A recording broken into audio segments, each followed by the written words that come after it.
Welcome everybody, I'm back. International Master William Paschall. We're streaming on Twitch and leechess.org. We just started the stream and then suddenly it was abruptly disconnected by the software. I don't know if it was on Twitch's end or... Anyway, we just started. There it is. So we're good. International Master William Paschall. We're streaming on Twitch. And we just suddenly had a message that something was blocking it, like a firewall, but I don't have any virus software issues with these things, so I don't know what that was. We're going to be playing Blitz in classical chess. Everybody ready to go today. I'm a few minutes late. Again, I do have problems oftentimes with Twitch acting a little bit funny. Hard to log in sometimes. Someone else was just mentioning that to me. But it looks good now. My broadcasting software has been a bit twitchy too lately. The OBS is, open share, so it's a bit buggy. Alright. We got 4 challenges. One player who didn't get to play yesterday, the Booker Smith. He was actually waiting. He's been waiting 24 hours. He's been waiting 22 hours to play this game. Maybe it's still the same challenge from when I left yesterday. And, of course, FM Tactizia, not of course, Shah, FM Tactizia, and the saddest troll, I want to say, of course, the saddest troll. I like to play troll first, usually, because he actually is like the only player who's slower than me. So it's sort of a nice warm-up game. Welcome everybody, guitar player bruh, you were here first. Booker Smith missed his game from last stream, exactly. He's first on the list now, he's serious.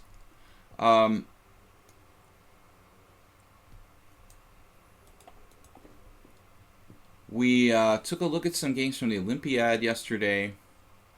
I can't really remember. I saw some. Oh, of course France lost their match against Paraguay. That is a pretty major problem. It looked like Romain Edouard lost what was maybe a winning rook ending. So for France, it's a major blow. The Paraguayan team is probably the strongest they've ever put together. Still. What else? Russia, Ukraine looking good. The U.S. is good. A couple draws. The U.S. match. Booker Smith played some games earlier to get my rating legit, he says. Never actually had anybody play Bishop B5 against me here. It's not really great in this position, because I can just play A6 and kick it back. No, I didn't check the women's games. I don't mean to be discriminatory, but Irina Krush's loss. Her opponent played a rook sacrifice.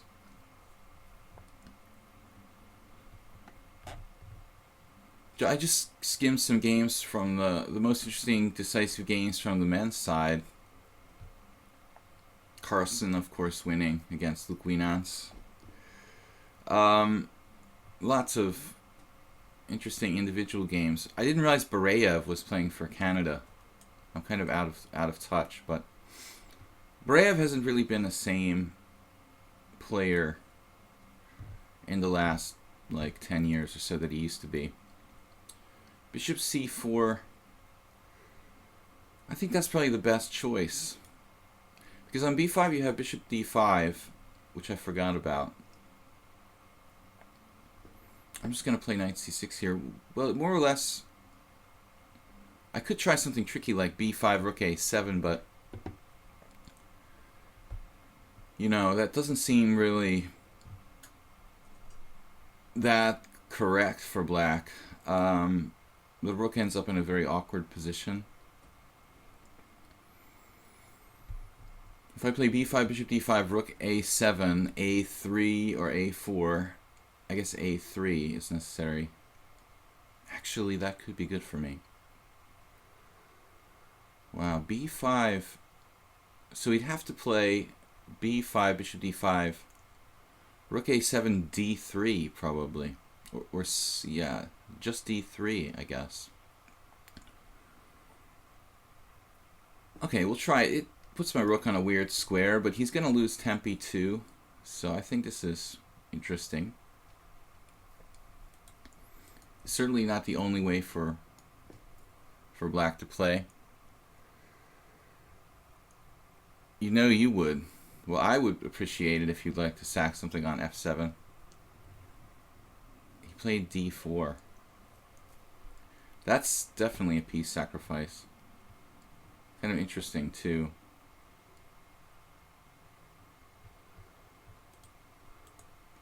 e6 takes, c5 takes, d5 takes, d5. Wow. He's playing very fast too. 997. You're kind of scaring me, dude. d4, e6. Pawn takes c5, pawn takes d5, pawn takes d5 is a piece sacrifice. And it looks a little bit scary for black, to be perfectly honest. So I think I should probably just take on d4. I don't want to give him that piece sacrifice. And I think that white is still keeping his opening advantage after this. I mean, if I win a piece here, it's very, very risky. He takes on c5, I take on d5, he takes with a pawn. He has these two pawns on d5 and c5. And my position is kind of blocked in. So I think this looks a little safer. But white has a reasonable position.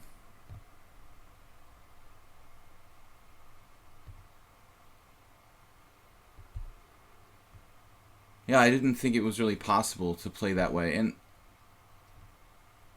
now the bishop on d5 is never going to get trapped. So we got to kind of roll with it. But man, dude, you're playing creatively. I wasn't expecting a really tough game from Booker Smith. If he's rated 1400, usually it's fairly easy to beat a player 1,000 points lower than me. And I was expecting an easy game here, but it's not what's happening. Yeah, these bishop c4 variations, I've had all sorts of trouble against this in every kind of variation. It seems to be a troublesome system for me. Stylistically, b4, that's a really neat move too.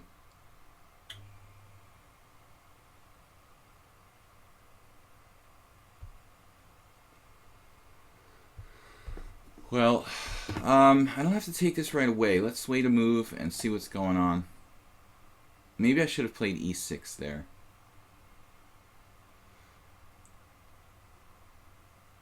Objectively. But I don't really have any objections to getting my king out of the center. And I assume his intention is to play bishop b2 here. No.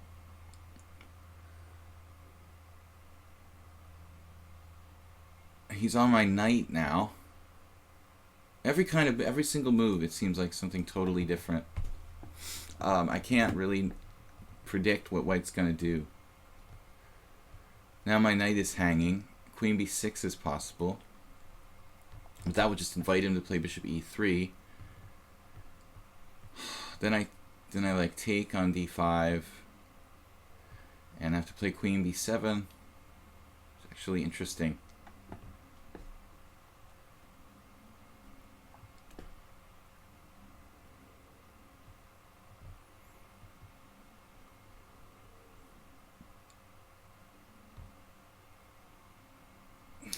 I don't know if I like this or not. It may be much safer to play like d6. I guess d6 is much more legit. But then it kind of weakens c6 at the same time, so I'm not sure. Alright. I mean, the rook has some lateral mobility here. It could be useful, like protecting e7.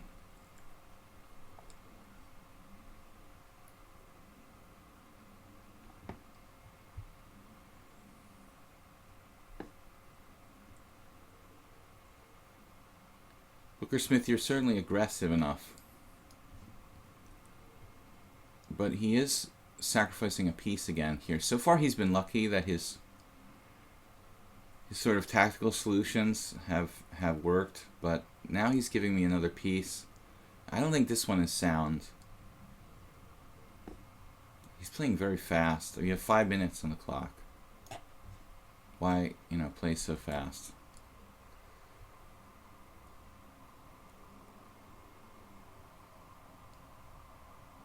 Bishop e3, I play knight to d4. So we win a piece.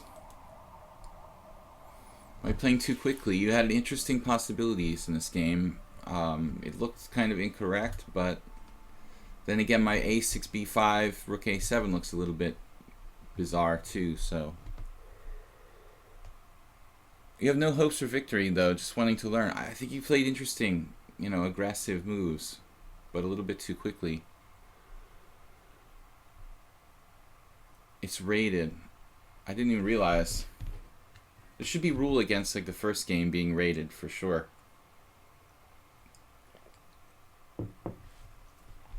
Anyway, yeah, speaking of the Olympiad, I don't know the women's games. I mean, I saw maybe 8 of the men's games at the most.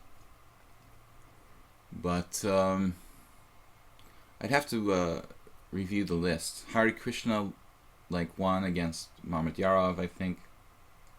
He's playing really well since the last major tournaments he's played in. And he's like Mr. Zwischenzug, the Booker Smith, basically. What am I doing here? Okay, I'm up a piece. I can take on b4 as well. We could take anywhere. In fact, I mean, this is sort of random. It's so confusing, I don't know what to do. Alright, we're up 2 pieces momentarily. I just have to make a choice. I don't know where to start, basically. I'm happy to get rid of the dark squared bishop.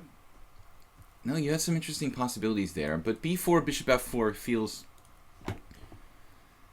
I mean, b4 itself, I could have played e6 here and just tried to chop the pawn on e4, and maybe that's just clearly best. So I think after knight f6, you know, b4, if you're going to play, probably that's your mistake. You know, rook e1 or something, like just simply getting pressure down the e-file in the event I try to take this bishop, or it just protects the e4 pawn. I think after rook e1, white's position is fine. You know, it's totally playable. If I take the bishop on d5, then you have pressure on the e-file. Booker Smith, thank you, man.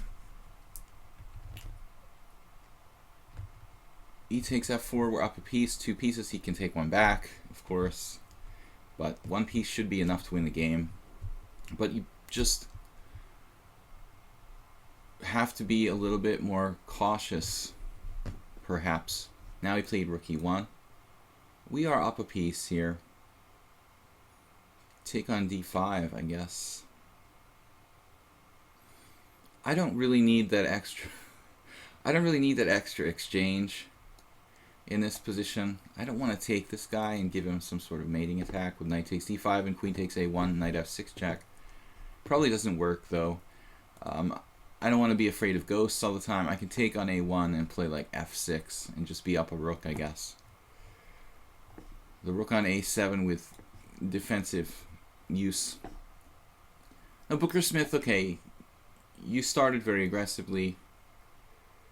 Generally speaking, bishop b5 isn't really recommended. You give me this a6 for free. I don't know that it's always a good thing for me to play a6 and b5. And he handled it with bishop c4, bishop d5, which I thought was reasonable. And then he didn't have to play d4, too. He could have played just quietly there with... You could have just played quietly there with d3. And I thought that that was kind of in keeping with the closed nature of the opening. You played d4 instead, and I could have taken the piece. So I don't know how much you're calculating there. I mean, there's a lot of complicated stuff. You're sacrificing a piece, first of all, which looked to me kind of dangerous for black. So I just instinctively declined it. But you really have to calculate whether that was even working. It was pretty interesting. If I take the bishop on d5 with the pawn, he takes on c5.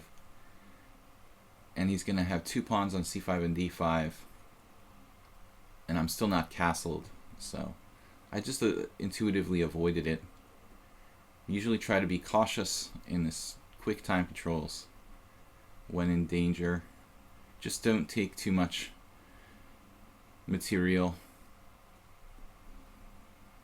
Do you think we'll ever see the King's Indian played in a World Championship match again?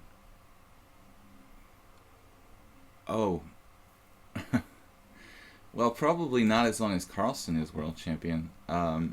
Somebody might play it against him. You never know. I mean, yeah, Carlsen, you know, he's friends with Kasparov. I mean, they could take a look at the King's Indian and decide it's playable. I mean, he could play anything, basically. He's such a strong player. I think he kind of outclasses everybody. So, yeah, it's possible. I could see Carlsen deciding to start playing the King's Indian. But basically, it just feels like with computers, players are getting more conservative with openings than they used to be. You're seeing less Sicilian, more double king pawn, for example, with black. It seems like since people are more and more maybe afraid of very deep preparation in enforcing lines. The Berlin defense of the Roi Lopez has... people want something very solid. Okay, so this is finally over. Booker Smith losing all his pieces. He's given up. Yeah, but interesting opening. I mean, certainly not a hopeless game. You had me like really honestly wondering what was going on there after about 6 moves. So I have other challenges. Saddest Troll, Sean Shaw, Tactesian, who we didn't get to play, and this week Refi, Nova Druid, who's new too. As far as I know, Nova Druid, I don't know, maybe you made a new account. You're somebody I've already played here on the stream before. Alright, Troll is up with the chess 960. Maybe I should have played Shansha. He was here first, but I like to play this slow game with Troll. Kind of get the brain cells warmed up. Alright, speaking of training, go ahead and check out my YouTube channel. Thank you for that, guitar player, bro. I didn't see Soroche here. Gladys Troll says you cannot use nautical terminology for sides names in 960 because our ships are coming toward each other. So the side you call the port is the starboard for me.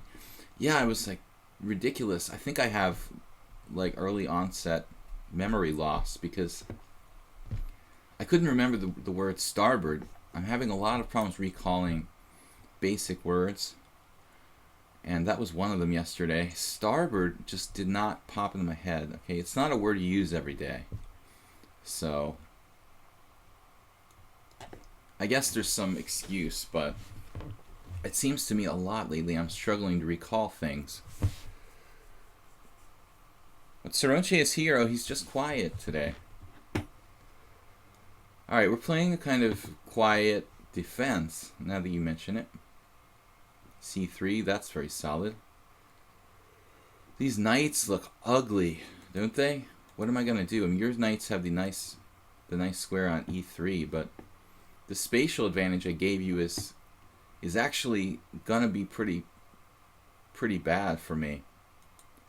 We are going to have a problem here. I think I made a big mistake. I should have played classically with d4, d5, I guess. After this, now I have this huge problem with my knights. White is much better. And if my knights were on normal squares, I could play the Owen defense with e6. But the problem is, I chose to play this formation, and now I have a serious issue with this knight in particular on d8. Just gonna have to root through f7, I guess, which is pretty horrendous. So we are in trouble. All right. e5. e5, pawn takes pawn, queen takes pawn, f4, and white has a clear superiority. As I said yesterday, guys, I like to take about a minute in the early stage of one of these chess 960s. I should have done it before my first move, because I don't think b6 was very good. It's good for my bishop. For the rest of my pieces, it's not so good. So we have a dubious opening, but we'll live with it. I may have to play e6 anyway. I want to be able to play maybe c5, maybe d5, and we have two problem pieces, the bishop on b8 and also the knight on d8. The knight on d8 is going to have to root through f7, and we're going to have to play c5 at some point, basically. So those two things need to happen for my pieces to work harmoniously here. I'm not in love with this, but I want to get the knight to a reasonable square. So very, very artificial kind of formation for black. And Trolls is superior. I don't know about knight d2. He doesn't want to block his e-pawn, or maybe he doesn't want to, what do I want to say? He block his g-pawn, put a piece in front of the pawns or something. But interesting. So knight d2, knight f3, why not? It does block your f-pawn if you want to advance f4. The other one can come to e3.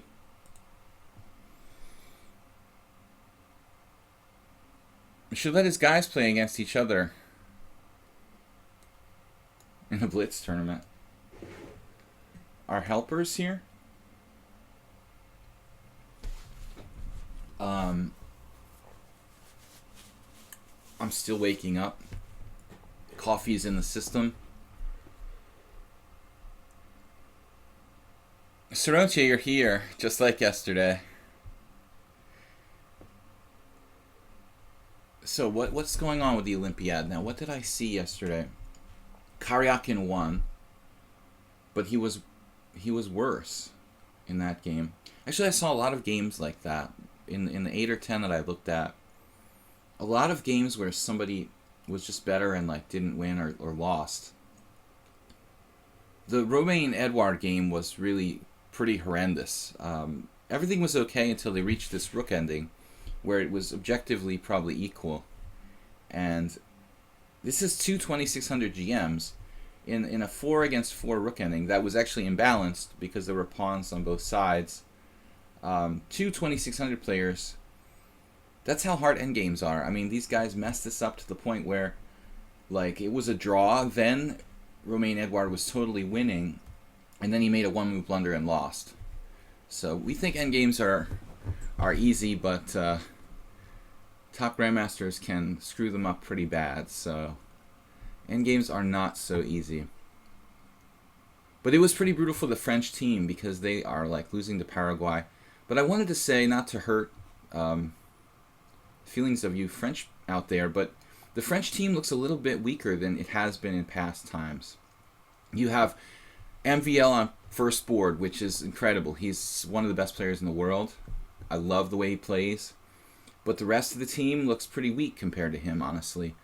The French teams in the past have had like 3 very strong players on them. And not to take anything away from Romain Edouard and Sébastien Mays, but they're not, quite as strong as some French teams from the past. So I think that they're going to have trouble staying, in the top of the Olympiad with just MVL. Knight e3. Let's develop the knights. Mays lost, I think, yesterday, and Romain Edouard lost. And board 4 is Zenon Franco, who is a Spanish Paraguayan grandmaster for Paraguay. So that's a good Paraguayan team when Franco's playing board 4, and he was able to make a draw to ice the match against France. It's a major upset. So China, Wei Yi had a hard time on board 4, draws versus 2300. The Chinese lost the game. They don't look that dominating to me. I see 3 really strong teams: the US, Russia, and Ukraine. And other than that, without Armenia, and France looks not as tough as usual. But speaking of good results, the Dutch won against Belarusia for you, Soronche. I don't know too much about your Benjamin Bach. He's 2600, but I haven't actually seen that many games from that guy. So he's there's a lot of young Dutch grandmasters, I guess, but that's one player I don't really know too much about, other than his rating. So the Dutch team looks kind of similar to the French team in a way. You've got one. Actually, Geary is playing, right? I don't think I even checked. One super GM, and then some run-of-the-mill 2600s.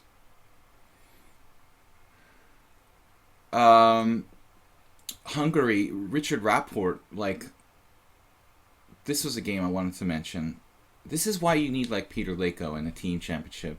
Honestly, I really think that Rapport is great talent, but he played horribly, and Shirov handed him a loss. I mean, there's no way that Hungary should lose a game against Latvia. That's just not the way it's supposed to go. So, yeah, you're hurting without Leko on board 1. And it was Rapport just wanted to play like Shirov or something. I got the feeling from the game that he just wanted to play like a tactical beast because he was playing Shirov or something, and just got his head handed to him. And he's capable of playing really, really strong positional chess. So Rapport continues to be very, very unstable. I would say it's immaturity or something, but you can't play like that when you're playing in a team championship. This isn't it's not a, I don't know, individual tournament where you can just, do whatever you want. You other people are counting on you. So losing to Shirov in 2016 is a pretty silly thing to do. Queen c2, and we're getting unraveled here. So these bishops can really do some damage, I would think. One thing is, I don't know if I want to open this up, but the 2 bishops kind of want me to open it up. I'm going to be castling here soon. So Geary is playing. I would rate the Netherlands stronger than France, and I don't think that was the case. I mean, in the past, there were some really strong French teams where they had before MVL was strong. I mean, you had Bacro, Lautier, and maybe a really strong third board, and Bauer on board 4. It was really some good teams. So I think now the Netherlands would be my favorite of those 2. But yeah, Hungary, man, I mean, that's ridiculous. Rapport. For those of you that don't know, I live in Hungary, so I'm very kind of connected to the Hungarian chess scene. Rapport to lose to Shirov is ridiculous, at his level with his rating. What he's been doing lately, it's just another in a series of inconsistencies. You just can't really afford to do that. The way he played like a maniac, there's just absolutely no excuse. Shirov did an interesting thing. It was kind of Steinitz type position that Rapport was playing, and Shirov, because he's Shirov. Yeah, it was basically Rapport trying to play like a very slow setup in the Steinitz. This Kozio variation type of position with knight e7. And Shirov did something I've never seen anyone do, which is typical for Shirov. He played h4 really, really early with white in like a normal Lopez type position. And I think it just totally set Rapport off. He just like freaked out completely. You know how Shirov plays g4 against the Philidor. And I mean, this was h4 in a normal looking positional Lopez position. But it's kind of a brilliant idea because Black plays knight on gd-e7 and their whole setup depends on playing like knight g6 and bishop e7. And Shirov just goes h4, and if you go knight g6, white plays h5 and your position is a joke. And if you go g6, white goes h5. So what are you going to do? Like go h5 with black and your whole position is kind of weird. I think Rapport just totally didn't know what to do and just went berserk. Just a spot. Yeah, you know the schedule. Well, the good thing about me is that I'm pretty reliable. So we were late the other day. We were 3 minutes late today, too. Twitch sometimes doesn't want to let me log in. But just a spot, what's up, man? We're just talking about did you see anything interesting in the Olympiad games? Because I was just talking to everybody about a few games that I saw. In a team event, it's also disrespectful to other team members that he played so recklessly. That's what I'm saying. You don't... And that's like... The same thing happened in one of the, I thought, American match games from the early round, where Shankland was like black against Colin McNabb from Scotland. He just played like a maniac and should have lost. I thought that black just played crazy, you know, and when I saw on ChessBase, I have respect for this guy, the quite strong grandmaster from Iran. There goes my memory again. But anyway, Iranian grandmaster on ChessBase said that he kind of, I don't know, he was very polite about the way that Shankland played, but honestly, I thought he was just crazy and totally berserk, you know. And there was this article on ChessBase about the Olympiad, and this very strong Iranian grandmaster wrote that it was interesting the way that Shankland played and stuff. I thought he was just kind of being polite. I thought honestly that black, you know, was crazy, and you never should play like that in a team championship. So Shankland was very, very lucky not to lose with you know, this much weaker opponent. 93, and we've basically got a great position now. It's like a Sicilian where the two bishops really, really count. So Satistrol, I think when we can kind of get the game opening up against him, that's when we're happiest. He likes it closed. Yeah, as Drew had pointed out, it's really important that you take the other players, you know, into consideration. You're playing against Shirov. Let's like be logical here. I mean, what would be the most effective way to beat Shirov, you know? Going berserk with tactics or trying to like calmly outplay him in a kind of strategic game? I mean, logically, it just seemed like Rapport was trying to like show him up at what he does best or something. That's kind of the feeling I had from it. But that's a huge disappointment. I didn't see the final result. I guess Hungary probably should have still won against Latvia, but there's no guarantees once you lose a game. They could have not won that match. In fact, I mean, it's very possible the match was a split, or Latvia could have even won after that debacle. What other games did I see? Oh man, Nakamura's game, right? Against Robert Marcus. Marcus played a weird Con Sicilian where he's kind of weakened his king side, and Hikaru just had this amazing tactic where he just takes the guy's last defending king side pawn, and at first you see the position and you're like, wait, how does that work? And then you see it's just a forced win and the guy just resigns. from 1 minute, like, you know, equal material, to resigning. But it looked like a risky kind of Sicilian to play against Hikaru. And honestly, is playing the black side of the Sicilian really a good idea if you're like 150 points lower than Nakamura? I don't know, you know. I guess you have to play what you know, but I would be reticent to go into a sharp position against Hikaru. Alright guys, thanks Troll for the game. Shah is challenged me 8-3 standard. This is the kind of longest time control that I'm going to play, 8-3. Latvia 1-2.5, 1.5. That's a disgrace, really. So that would never happen if Leko was playing board 1, you know, and that's the kind of team that Hungary had in the past. Leko board 1, then Almashi board 2, even Polgar, and now it's like Rockport is board 1, and then it's just a bunch of random 2600s. Almashi is not random, but I mean, they're not as strong as past Hungarian teams. Shansha, you want to see some other opening?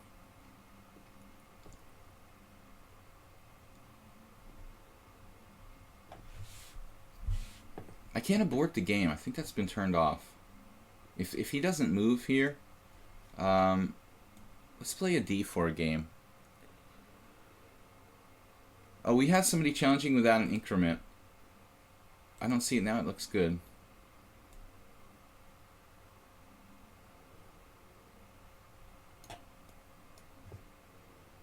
I'm a little bit bored with e4. I'm kind of like throwing in some d4, c4, different stuff. Yeah, Hungary losing to Latvia. That's the crushing. But once you throw one board like that, basically the rest of the match was a draw, which is kind of slightly disappointing for Hungary, but, you know, pretty standard. These guys are all GMs. Wouldn't surprise me that they're able to hold Hungary on the other 3 boards. So that's a lot of teams that aren't as strong as usual. In France, Hungary, Armenia's not there. Not the epic Olympiad. I was kind of thinking that it's not quite as strong as it has been in some sense in the past. All right, so A4 is Korchnoy's move. I don't really like, you know, weakening my queen side to that extreme. It's totally playable, but actually, I'm sorry I played this setup. I had another setup I wanted to play against the Stonewall with I keep forgetting to do this, but with like queen c2 and knight c3 and rook b1 and b4 b5. That's a kind of interesting formation.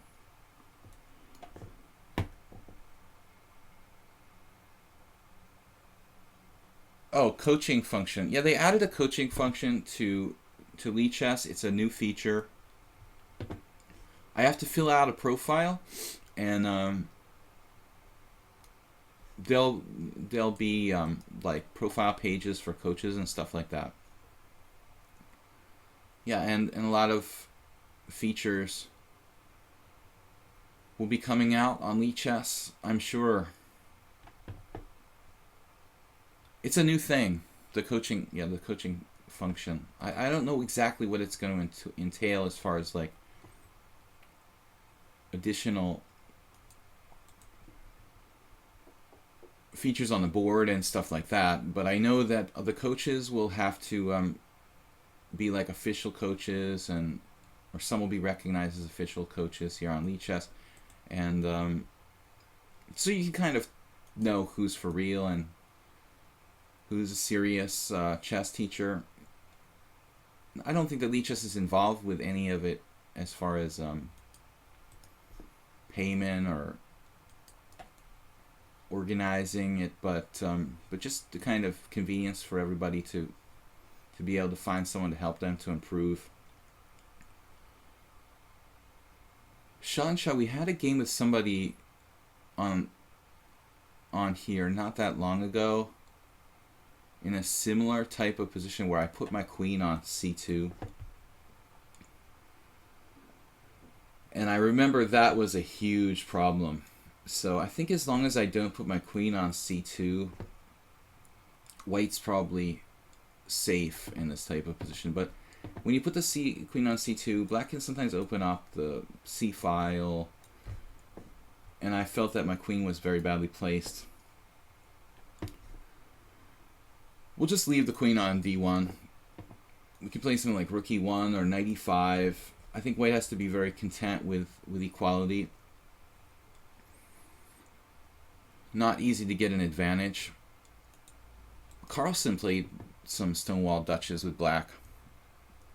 Guitar player is out of here. Okay, well, good to see you, man. Sorry you couldn't play today. Nova Druid is up next, and Numps, King Kong Harry. It's so hard to say Numps. Howle Guathor and Refi. Refi's challenged me to 5-2. I would prefer 5-3, since it's the first time you've challenged me. If you don't know how to like re-challenge me, I'll let it go, but it's a little bit quick, that time control, to 5-2, so I prefer 5-3, just so you know. Alright, for lack of a better idea, I don't think rook e1 is that necessary. I did mention that idea, but because sometimes you have to face like bishop a6 and this diagonal. But anyway, guys, if you want to find an interesting system against the Dutch, the only thing I've been able to come up with is like omitting b3, and I forgot to try this, but to play queen c2, knight c3, rook b1, and b4, b5. Quite a few games. I didn't realize this was like an established variation, but looking at the database, it turns out that it's like a known, pretty much known concept. Okay, so now he goes bishop a6, but the problem is his c6 pawn is weak. It's going to come across like this. It doesn't threaten anything. It doesn't seem like black's threatening anything. I could play queen b1. That would be interesting. Get improved queen c2.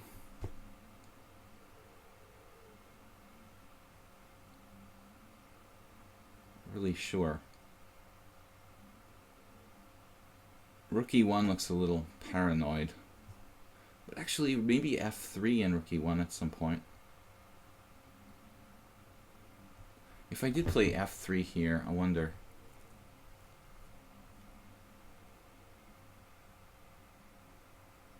Block my own bishop on g2 and make maybe c5 more dangerous. But I know Shansha's like listening to everything I say, so he...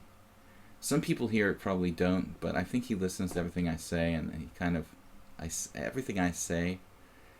Yeah, the grammar there wasn't really good, but you understand what I meant. He's listening to everything I say, and he's kind of adjusting the way he plays.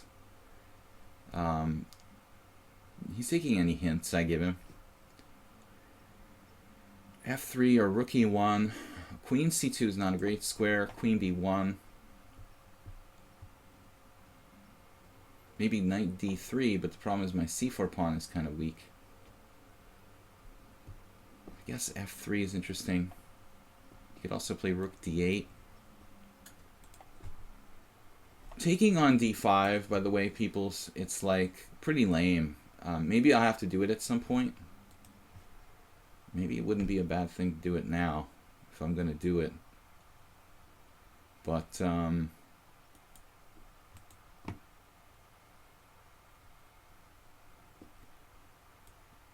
don't know, rook e1 doesn't feel right either to me. None of these moves looks right. Queen b1, rook e1, f3. All my candidate moves. I'm not impressed with any of them. f3, c5 bothered me a little bit. There's no direct threat, but it exploits my king position there.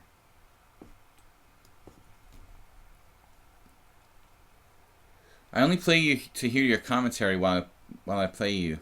Helps me learn my mistakes. Yeah, that's kind of the idea. I know that some people kind of tune it out when they're playing and then listen to the other players while they play. But I don't think that Shansha is one of them. I'm certain that he is listening. Maybe I'm wrong, though. I could be wrong. Maybe he doesn't listen when he plays. For some reason, I just had the feeling he was listening. I feel like I'm paranoid. A lot of people do that, though. They just like turn it off while they're playing and then listen to after or...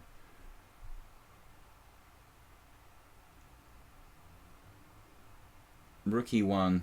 I just want to get the rook off the diagonal of that bishop on a6. It could be kind of linked with the plan of playing f3 and e4, which is a classic plan. That would be the ideal. If I had 3 moves in a row, they would be rook e1, f3, and e4 probably. But even then, it can be dangerous. He can play like bishop takes c5 or e5 and queen knight g4 and queen c5 check. So my king is an issue.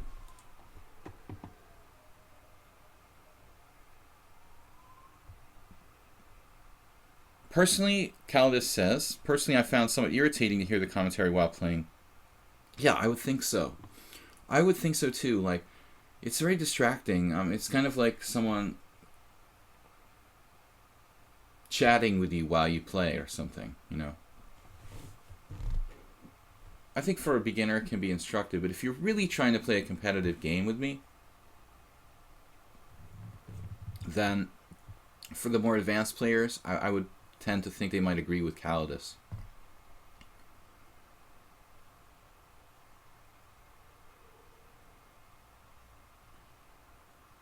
Yeah, but this setup is offering white no advantage. It's so interesting how the Dutch stonewall used to be regarded as kind of inferior defense, because the only plans that were really known were these old school ideas of playing like queen e8 and queen h5, trying to checkmate white with rook f6 and rook h6 or something. But this concept, first of all, the concept of playing bishop d6 and queen e7, that's the first like metamorphosis for black in the Stonewall Dutch, because in the old days they used to let it get traded off. The dark squared bishop would get traded off with maybe bishop a3, or maybe black would just put the bishop on e7 where it was passive. And then the newer development in the Stonewall Dutch is this concept of this queenside fianchetto with b6, which was unheard of. It just looks like black makes a lot of pawn moves. I mean, seriously, a5, b6. Okay, a5 is not absolutely necessary, but b6, c6, d5, e6, f5, and black makes a bazillion pawn moves. And I feel like, you know, I'm struggling to find even a concept for white here. You would think that they would have a lot of weaknesses I could exploit, and I find it hard to even find a candidate move. Now Shansha hesitating, that's good to see. Somebody else is having problems, so he decided to play bishop b7. He's like, oh man, I don't know what to do. Yeah, so now again, queen c2, rook c8 type of stuff. He's got c5 maybe. I'm trying to keep a really solid position here.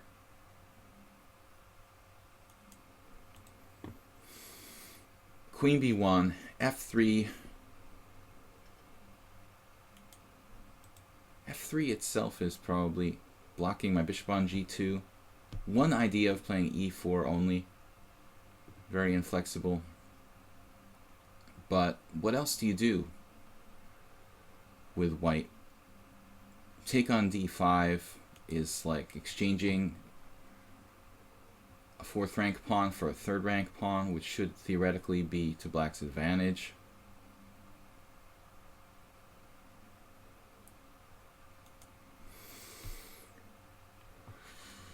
Okay, we're running out of time, so we're just going to have to do something.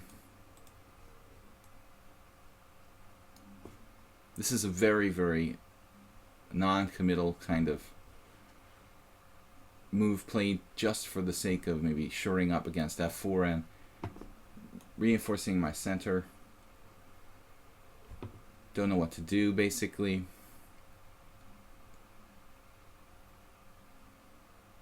Could play f4. The double Dutch. what do you call it? I remember that when I played in a tournament as an amateur, I had a friend who played against the Dutch, and after f4, he responded symmetrically with f5. It's a funny concept. We were all laughing about it. It was like, wow, I've never seen anyone do that before. Why not? You know, I mean, the English, you can play symmetrically against the English. Why does it not work against the Dutch? It was perfectly reasonable. How often do you see that? F4, F5. I shouldn't take this guy here. I just don't know what to do. You know, I'm just basically running out of time. I don't have an advantage. He doesn't really have an advantage, but I feel he's got better control of the center. A little bit better control of the center somehow. A bigger grip on the center.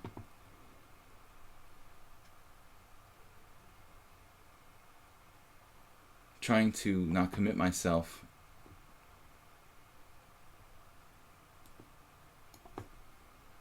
To anything stupid. But headed for e5, obviously. Position is more or less equal. If he tries to do a4, I would take on d5, probably. Actually, I could play knight e5 there. So this is an idea to kind of undermine the white squares. I have to be aware of that.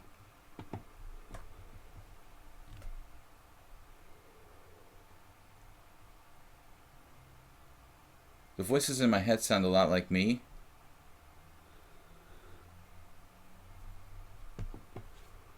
Very one-sided. What's that? You get to hear his thoughts, but he doesn't get to hear yours. It's very one-sided. Yeah, but that can be a good thing.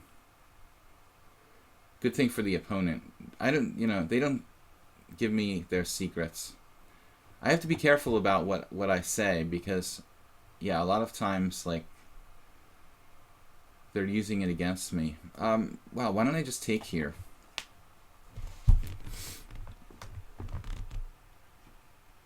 I sort of hoped he heard me and played a4.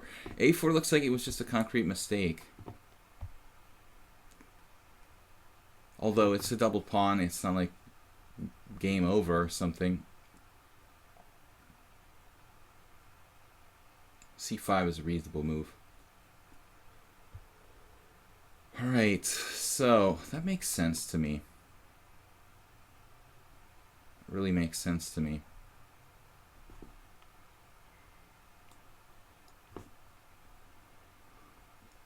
I see some future for my rook here.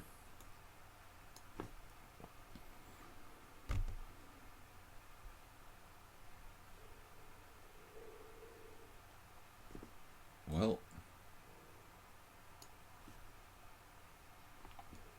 look at our pieces. They have some ability. This guy is pretty sick, but I guess you can't have everything. Bad bishop can come to life, though.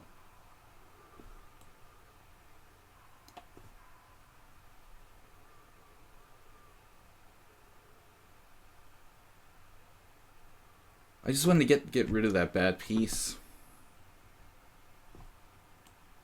Get rid of that bad piece. And f3. He's melting down.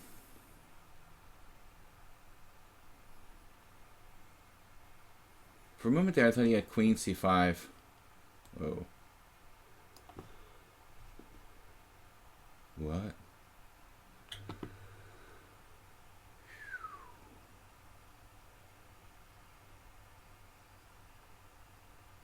Can that be possible? Pretty scary stuff.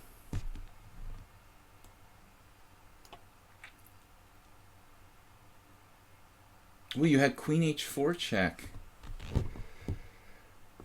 My God.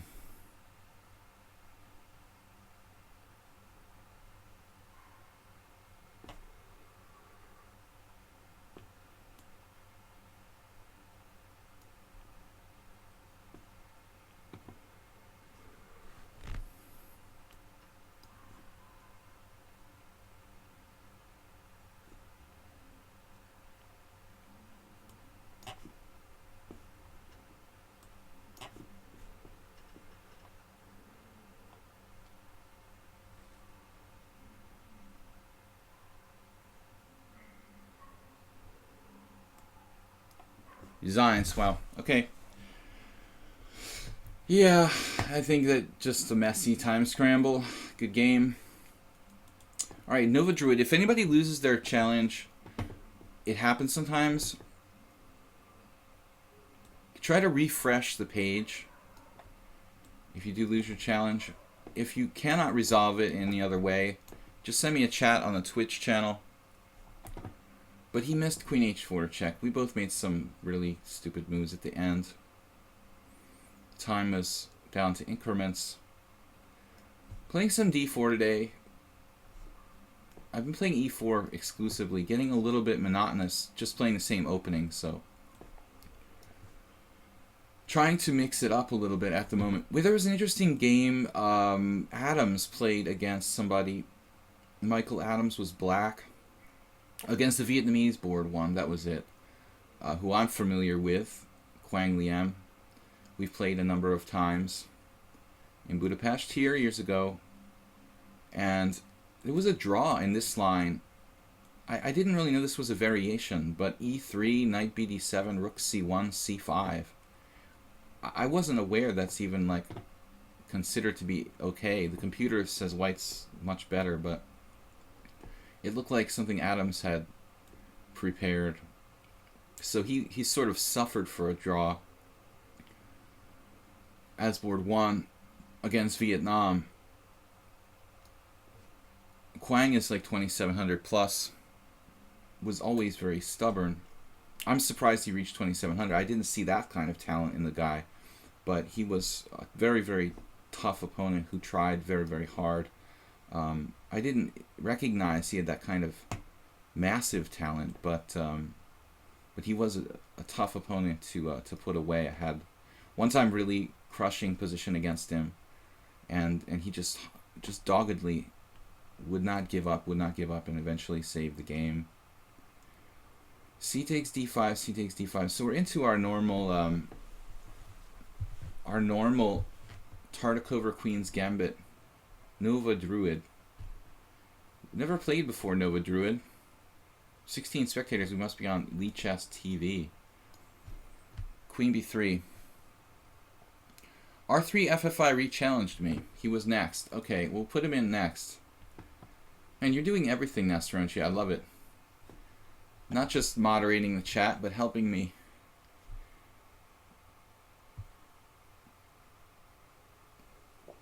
In other ways, which I appreciate. Monkey Suffrage said, I remember a documentary about the Polgar sisters. Chess at a young age hijacks the part of the brain that recognizes faces in lieu of chess positions. Huh.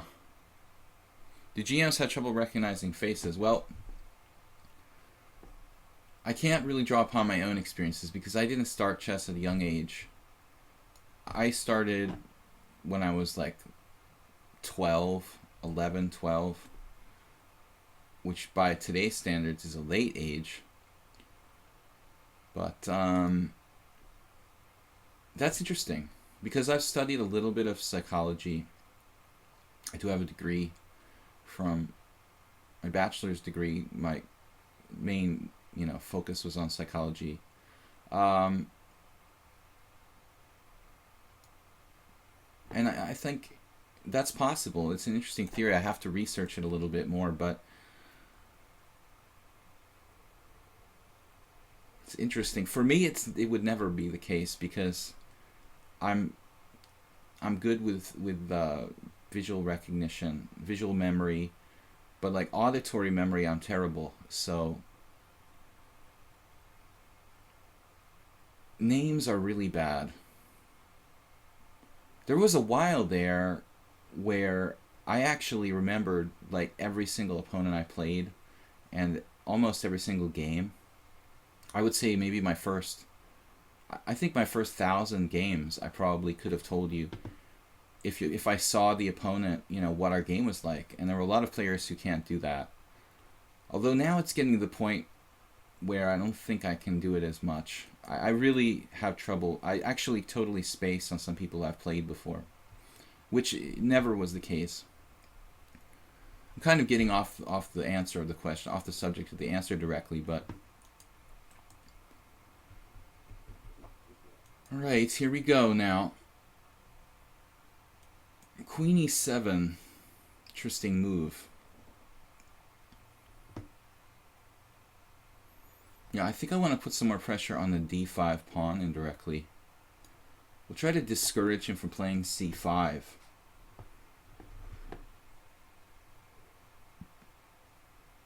Now, Gladys Troll answers with, I thought that chess hijacks the part of the brain that coordination. Interesting. Yeah, if you saw some of the chess players I've seen lately. They're pictures of coordination. My last tournament, I never saw so many crazy looking people at a chess tournament. Too much pressure on a lot of the young chess players psychologically, I think. The Romanian board 2, this guy Deac, he looks like he has like pretty serious anxiety disorder, and he's only like 16 or 15. I would definitely diagnose it as anxiety disorder. He was walking back and forth like a caged tiger, back and forth behind all the boards between every single move, like a psychopath. And I saw his like mother was there, and she looked pretty normal. So, you know, I think it's like not necessarily the result of some kind of trauma, though who knows. Maybe it's just a lot of pressure on these people to be like 2600 by the time they're 15, has serious psychological effects in some cases. So it's a massive amount of pressure for we're talking about memory here and stuff like that, and what learning chess does to you. But in some cases it's a very negative effect. I mean, it could definitely, the kind of stress from competing at that age, at that level, I would imagine has very serious psychological consequences that I didn't have to deal with, because I didn't start chess till I was basically 11. But if you start chess, you put that kind of pressure on yourself as a high-level competitor from an early age. What am I doing here? I don't know, but I noticed that Daniel was playing, Deac was playing board 2 for the Romanian team. He made a GM norm at the tournament in Zalakaros where I played, but every single player at the tournament was like hysterical. Like they couldn't concentrate because the guy was like pacing back and forth. If you played with him, it was the most nightmarish opponent you've ever faced, because he'd drive you absolutely nuts. And that's explaining like a lot of his success, actually, is how annoying he is to play against. It directly affects his opponents. Isn't 11 an early age? I think 11 is like an old man by today's standards. Early age would be like 4.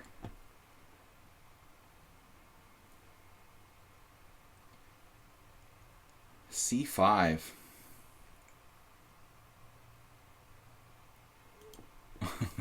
$11 is definitely not an early age, even by old school standards.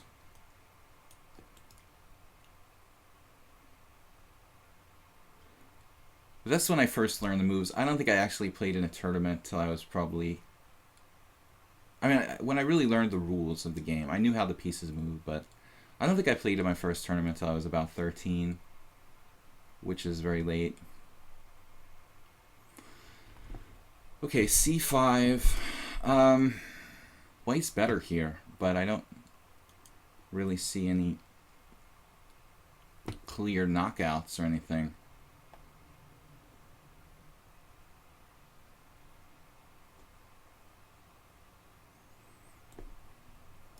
I don't know what to do. Don't know what to do. Running out of time.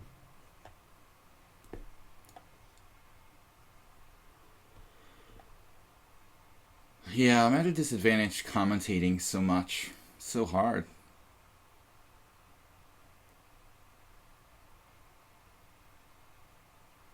I forget that I'm down to a minute and I need to concentrate. This is a blitz game.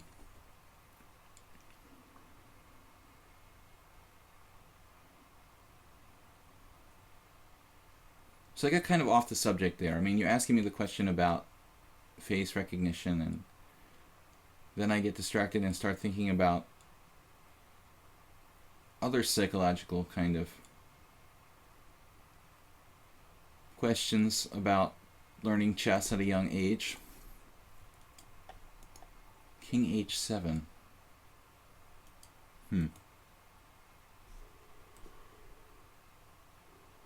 Well, we're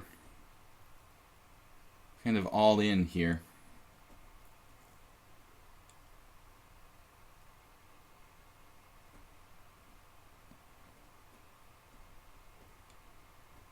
Moving all in with advantage, but I'm not sure this is a winning position. I don't have it worked out till mate. But maybe it is a forced win. Yeah, I guess it's a forced win. Not 100% sure yet. I didn't analyze every possible line, but this looks really strong. Wow.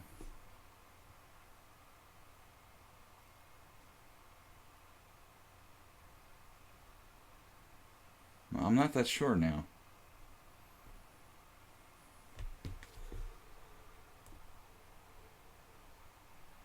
Whoa.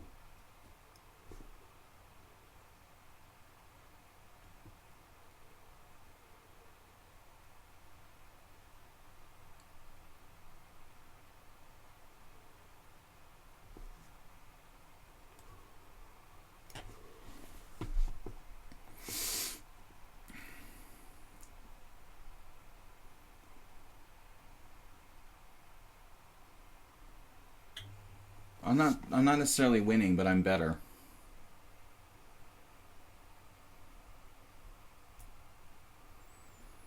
That's an easy one. Bishop takes g5. Knight takes g5 check. Pawn takes. Queen f5 check. Queen g6, rook h8 check, and I win the queen after queen takes g6. Maybe black has enough material to somehow consolidate the rook knight past pawn. But tough position. I actually forgot. Okay, I need to play Refi. Right, you said Refi. Can't concentrate on chess. I need an acid after that game. Honestly. Oh man, I've got a major cramp in my neck. Other psychosomatic illnesses caused by chess at a young age. Ow. Alright, Refi, good luck, man. Oh, I've got a really bad cramp in my neck. It's not a joke. Alright, if any beautiful ladies want to come forward, we could use a massage, a neck massage. Oh man.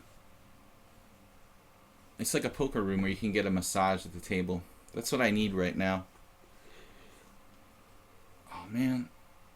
This is not funny. I got serious issues with the neck. Alright, e3 castles. Talking to my students about man,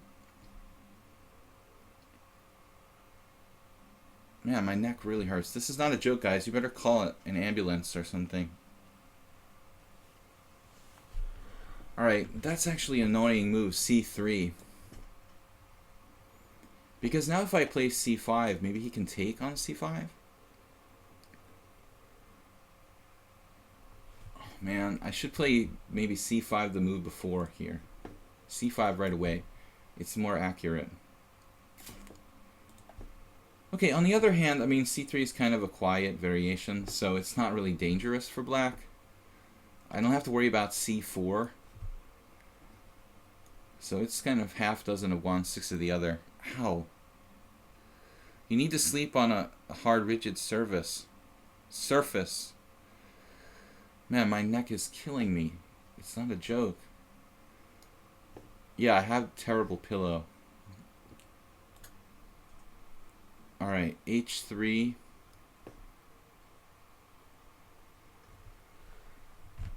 I mentioned this earlier, like in June, Brian Smith was here, you guys don't know him. He's a American grandmaster who works on the same site I do, chesslecture.com, and makes videos and stuff. I've known Brian for years. He was here before he made the title, trying to make a title norm. But anyway, he was visiting Budapest and Hungary in June, and I I like got this psychosomatic illness from him because I was fine, but one day he was like, "Oh man, my neck hurts so bad, and I think it's psychosomatic." And the next day I woke up and I had this terrible pain in my neck. So it was sort of contagious. It hasn't been right since he gave me that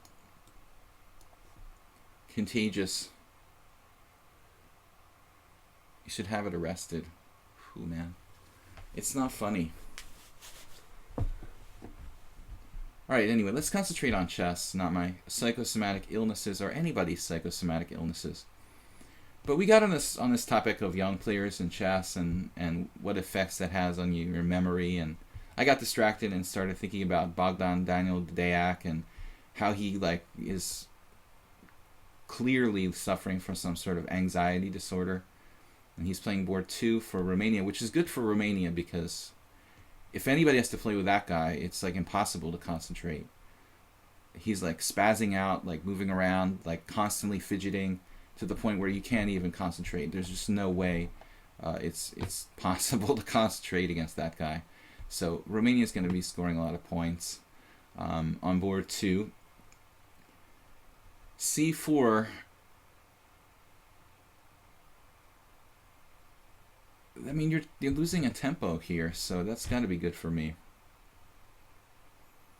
I guess I should just take on D4 and play D5. We'll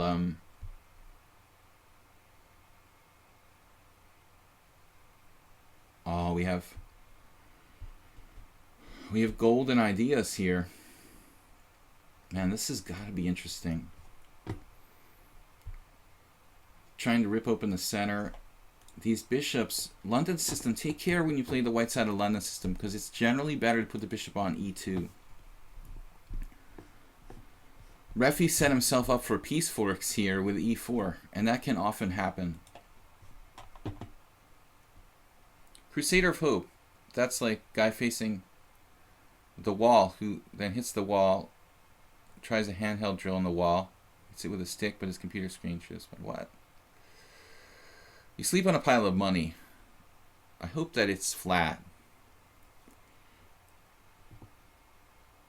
And we're winning a piece. I like it when it's easy like this. Chess is easy game.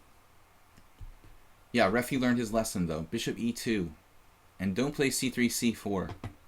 You're really wasting a tempo there. If you want to play C4, then play C4. If you want to play C3, you play C3, but you don't try to do both. And watch out for piece forks, and don't put your bishop on D3, put it on E2. Bishop on G5 you could have played last move, and you're not losing a piece.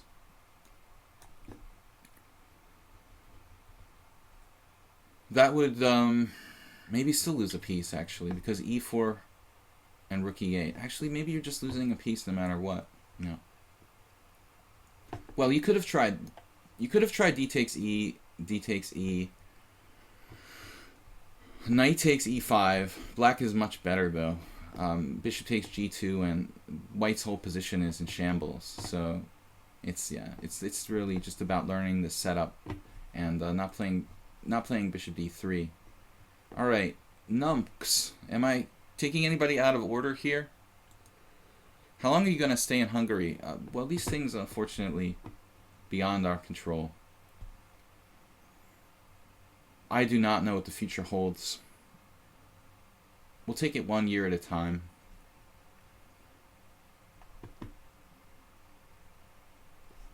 E4.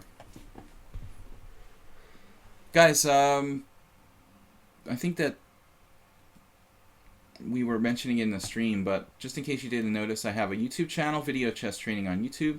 I also give lessons. You can contact me about lessons via my email, videochesstrainer@gmail.com. We are back to being a full-time chess coach and player after Really, I say 5 years, but it was a lot longer that I was playing poker, basically. But I would really call myself a full-time professional the last 5 years. Um, I didn't play chess, as an occupation between 2010 and 2015, but we're full-time focusing on chess now. Knight f6 and knight c3. It's pretty hot in here, actually. I don't want to bust out the fan, though, because it makes a lot of noise. The Philidor is an opening that I find I have trouble against. G6. Maybe I could have played knight g5 there, no?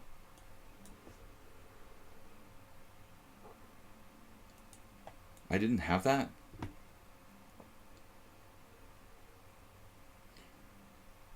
I think I had knight g5 last move. It should have been good. Now pawn takes pawn. Yeah, this looks dubious for black.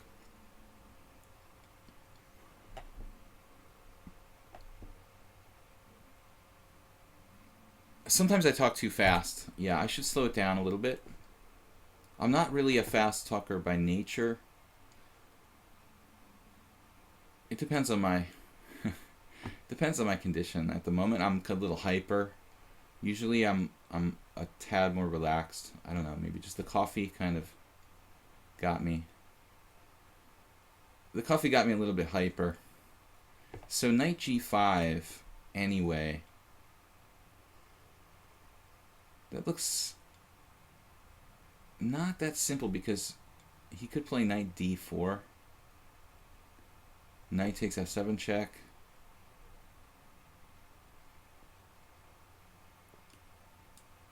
And then I have to worry about c2. So this is a funny position. Bishop g5, bishop e7. And we could just simply take on f7. I mean, that's the simplest. But there too, black might have some compensation after bishop b4. So I've got to find a move that is like a lasting advantage here. I'm thinking bishop takes f7, bishop b4 with a bit of compensation for black. Over there I could play bishop g5, for example, and be better. Alright, maybe we'll just do that. Do I watch the Olympiad? Yeah, we were talking a bit about the Olympiad. I've just seen isolated games from the last round. There was the game that Romain Edouard lost that cost French team the match, basically. Karyakin won. I saw that game. Nakamura's game. I think I've seen most of the top boards. If you had any particular questions from the more important games last round, I probably saw it. Bishop g4.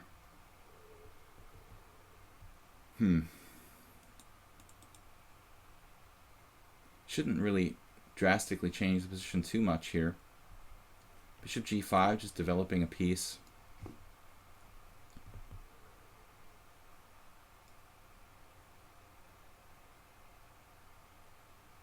Sakura Matsumoto.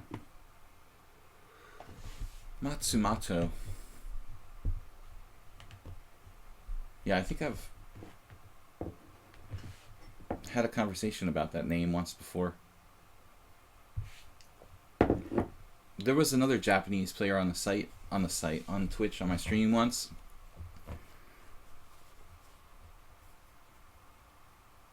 I mean, there've been more than one, but I was just trying to remember this guy I met years ago in the US, a Japanese chess player. He might have been named Matsumoto. I don't remember. Something similar.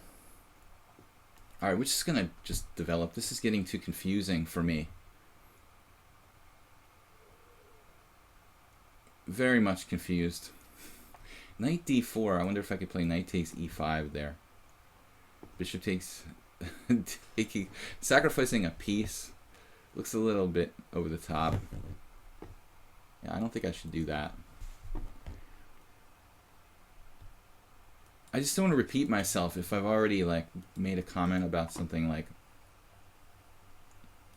I sometimes forget a few months later. Numx is kind of got some kind of he's kind of got some kind of compensation. I would have to say, you know, it looks really silly for black to be down a pawn with the king, you know, blocking in the rook on a8. But it's not that easy to see what I'm supposed to do here exactly. Maybe h3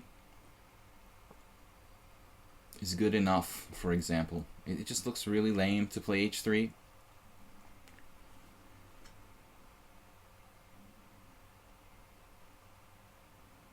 But it looks good enough.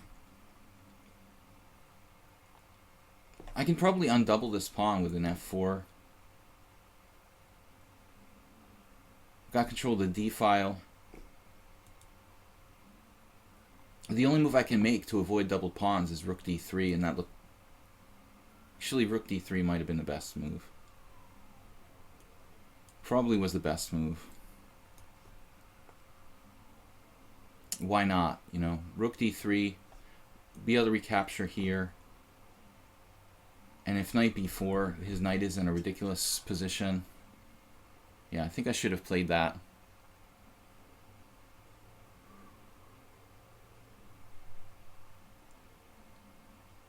The new Berlin, this is not good. Alright.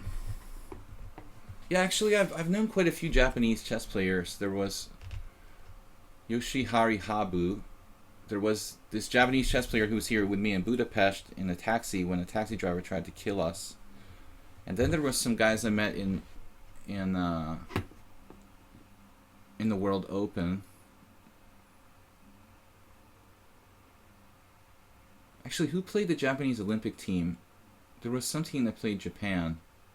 Maybe it was Hungary? In round 1, I think maybe Hungary played them. For some reason, it's sort of familiar to me now. So f4, I was thinking... f4 looks good. f4, knight f3, pawn takes e5, knight takes g5, pawn takes f6. I've got bishop e6 check. No. f4. Doesn't matter where my bishop is, really. f4, knight f3. A lot of moves I could play there, actually. Bishop takes f6 and knight d5. Or basically just to clear pawn up. Pawn takes f6, knight takes g5, pawn takes e5, knight takes g5, pawn takes f6, knight takes f7, pawn takes... Yeah.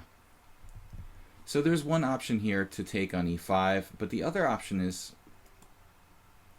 just to take on f6 and play knight d5. In any case, maybe bishop e6 check first, just to drive this king to a position where I could get mated on the back rank.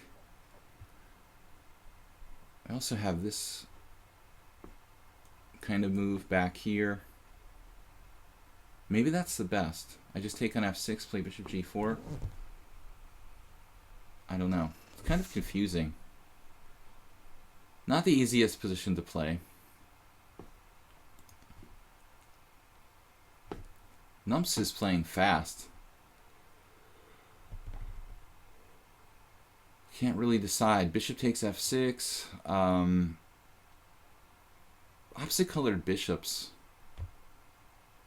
That's the only thing that bothers me.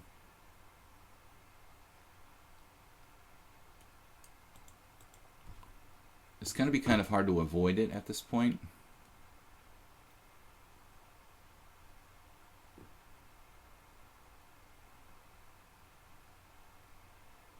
I was thinking bishop g4. Crazy. Not good. Pawn takes e5, knight takes g5, pawn takes f6, bishop takes.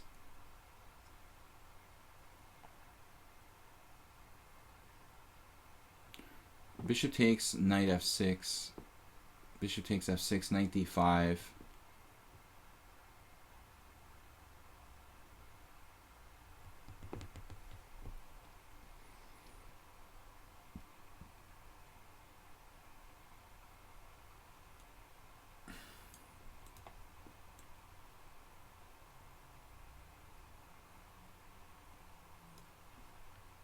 This move I didn't even mention. He has bishop f8. That's my favorite variation. Stopping the invasion at g7.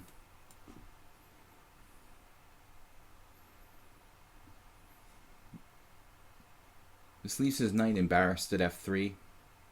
He's got 5 minutes to think about it. Shevardingen's like, he just shows up and he's like, I don't see why to give up the bishop here. Why not bishop h6? It took me 2 minutes to find that, man. And you just come in and think that you can just tell me what to play. I don't know why I didn't think of it earlier.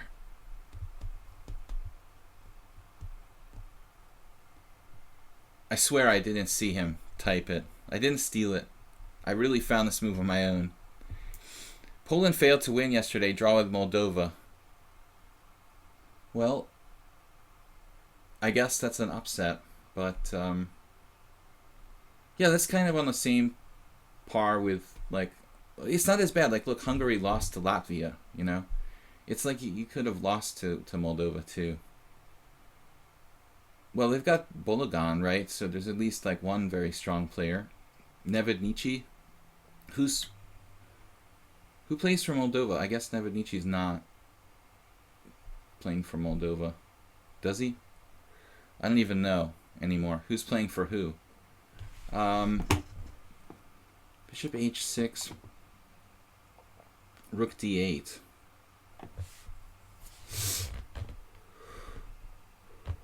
We're kind of running out of time here. I guess I'll just cop out and recapture.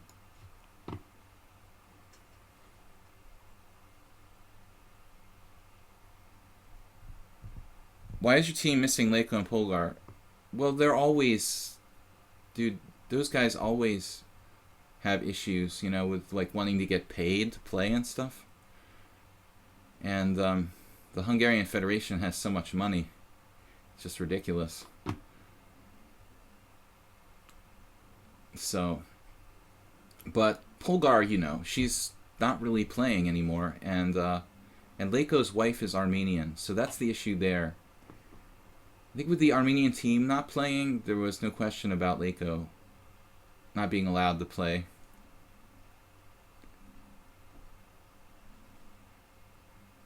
What is going on around here? But, I mean, forever, for the last 15 years, there's always a question as to whether Leko or Polgar would play for the Olympic team, even when they were, like, you know, top players in the world. Now, like, Judith hardly plays, and...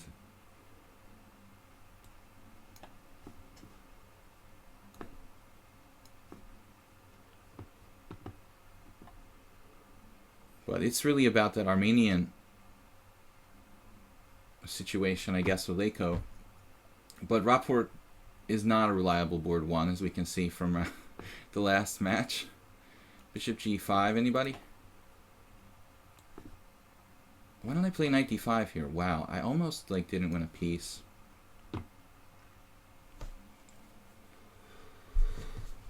Alright, with 3-second increments... This is why I don't want to play 5-2, because the 2-second increments gets really about the clock.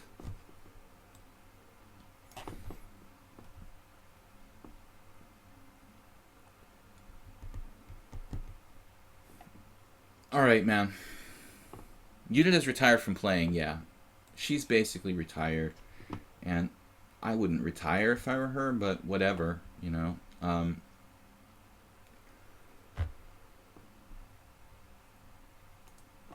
The Polish team should be a strong contender. But there's no shame in, like, drawing with Moldova. It's not like they lost. King Kong Hari.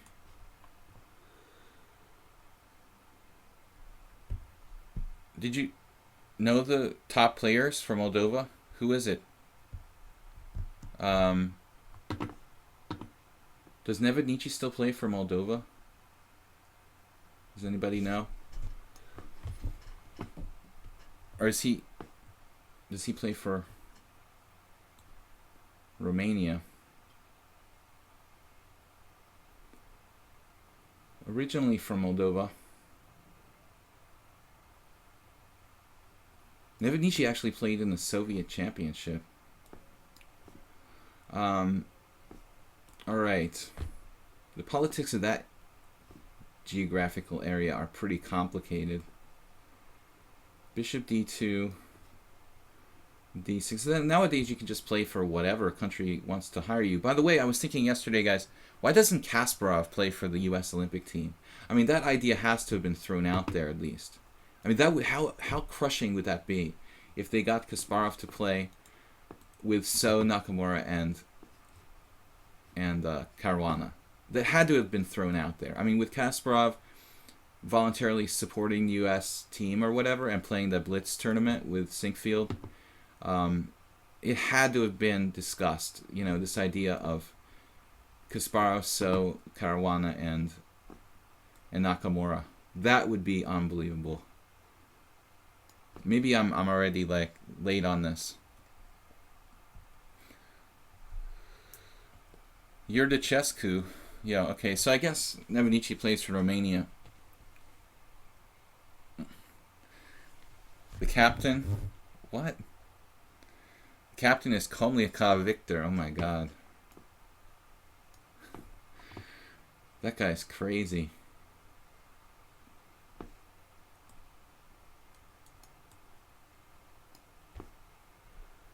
Is Kasparov a U.S. citizen? Yeah, you definitely don't need to be a U.S. citizen.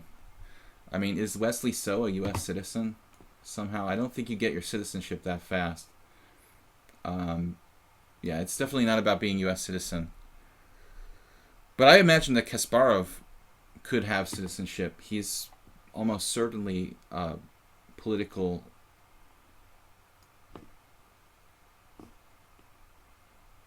You know, he almost certainly could prove that he's been politically repressed or whatever. So if he had wanted U.S. citizenship by now, he would have had it. Yeah, I mean, anyway, though, it's I think just about Kasparov maybe not wanting to come back and play like in a serious tournament. He played blitz and a silly match with Nigel Short, but I don't think that, you know, is the same as him playing in a slow time control.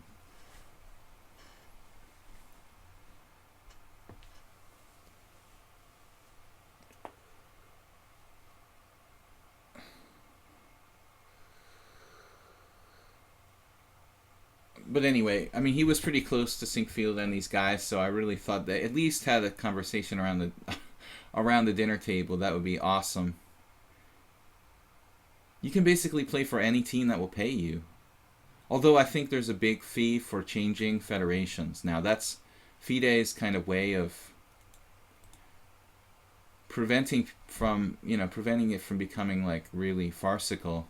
FIDE charges a lot of money to change your federation, I think.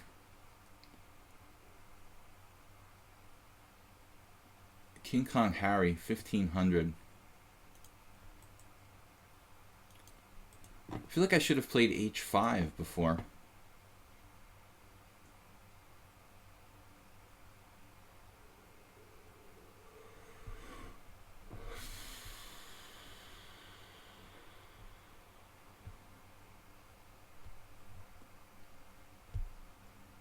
Missed the mate on one move. I missed the mate in one move. By the way, Nidich Kaldis played absolutely horrible yesterday. What was he doing? I would definitely like give him a day off. Played a game like he was playing checkers against his opponent yesterday. This is a game, if you want to check out the Nidich game, this is a game where your guy is not paying attention. I mean, this guy is not there, completely there for that game yesterday. It was like he wasn't really trying or something, in just autopilot mode. So I would be very concerned if that was my team member when you look at the Nidich game. Well, I don't really like my position a whole lot here, to be perfectly honest. Maybe I should play d5. h5, go completely... He'll just take on h5 if I play that. Black is actually worse, I think. Maybe it's not too serious, but I don't really like my game. Is there a good breakdown of the games anywhere? I don't know. I just analyze them on my own. Oh, Knight is just playing for Azerbaijan. No wonder it was so horrible. Okay, so he just like totally doesn't care or what? I don't understand. It was the most horrible game I've ever seen him play. Like, he had no ideas, didn't care, thought the guy would give him a draw in a totally worse position or something, and then just lost. What, it was India, though. It was a strong opponent. Yeah. Knightish played just awful. Awfully.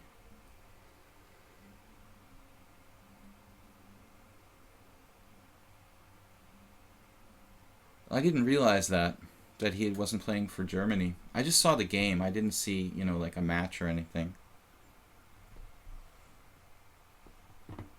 Yeah, look at that game. It's horrendous the way he played. He played like he was like 2100. I mean, absolutely inexplicable, weird, horrible play by black or white. He was white. Just totally lame.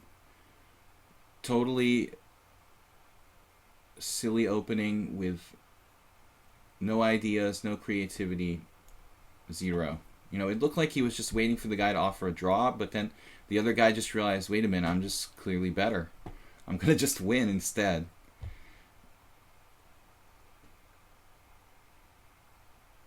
He played something silly like e4, e5, knight f3, knight c6, g3. Of course, got no advantage in the opening, and then just lost.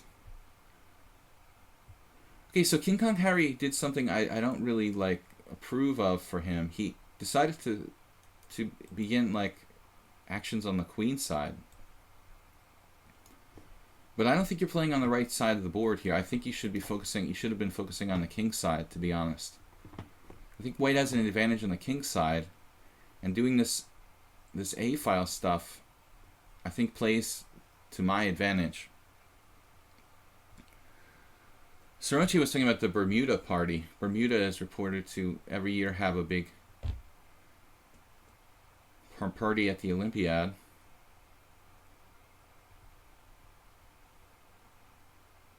Yeah, Bermuda is a good place. I played there 3 times. They always are very gracious, and it's a lot of fun. All right.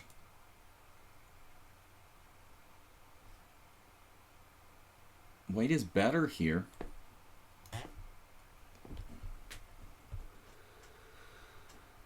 Changing your federation in chess is like changing a club. Yeah, but now you have to pay for it. It used to be like free, but FIDE now is like charging big bucks to change your federation. So you'll have to talk to your FIDE delegate about that.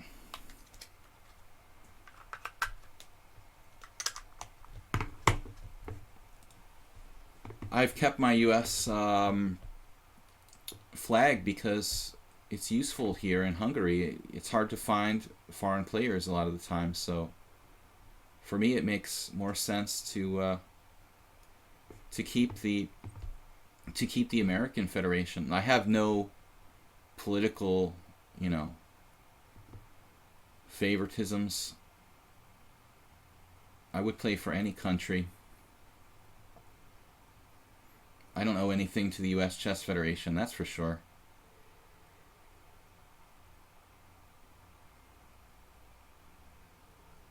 But I think my chances of making the Olympic team are pretty slim. Probably slightly better. I don't know, slightly better in Hungary than in the US than in the US actually. 0.1% versus 0.2. Yeah, it's too late to try to do any kind of f5 type of thing that you would normally do to kind of fend off this expansion by him. I'm just accepting that white could play f5, and that's what we're going to do.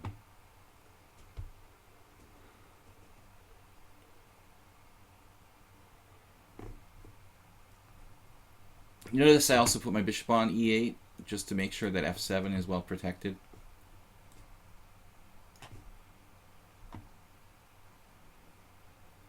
Normally I'd like to meet f4 with f5 in such structures, but here it's just like too weakening for me to play f5. And I don't really like his move, pawn takes pawn. That's inflexible, and I think if it doesn't win by force, it's just a bad move. Bishop g7, actually. Well, yeah, this is probably best.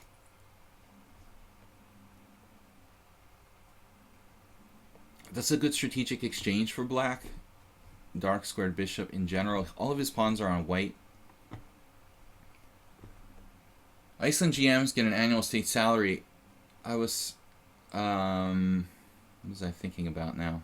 For a moment I had this thought pop in my head, but then it disappeared.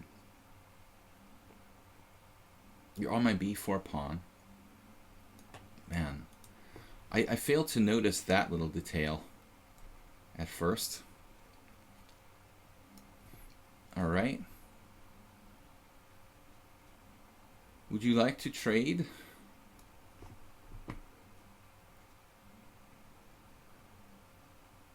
King Kong Harry. Mr. Harry. 95. Ooh. Kind of like it. Threatening c2 twice.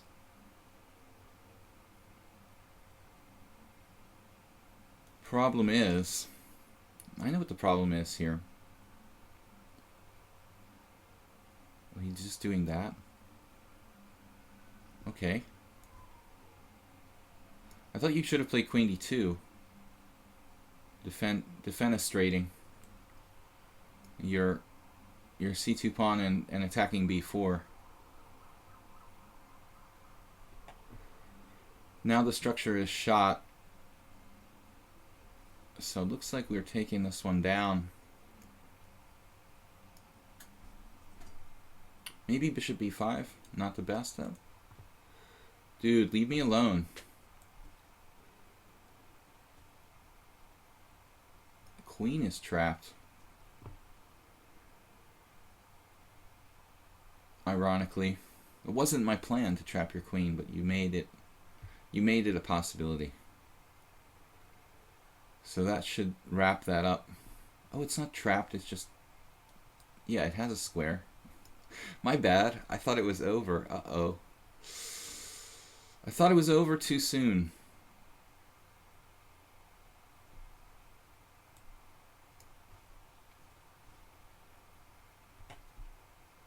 Well, we are winning.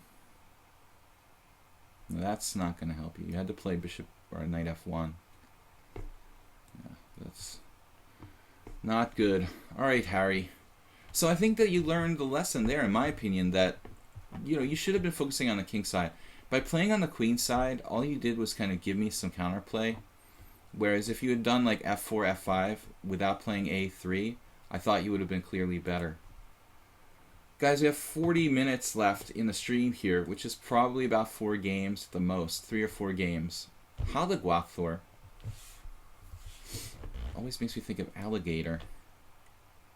That's French for alligator, right? Almost trapped. It was theoretically trapped. It just was, that one of his pieces happened to be double protecting that square. I had all the squares covered. That was the important thing. Aliguator, what's up?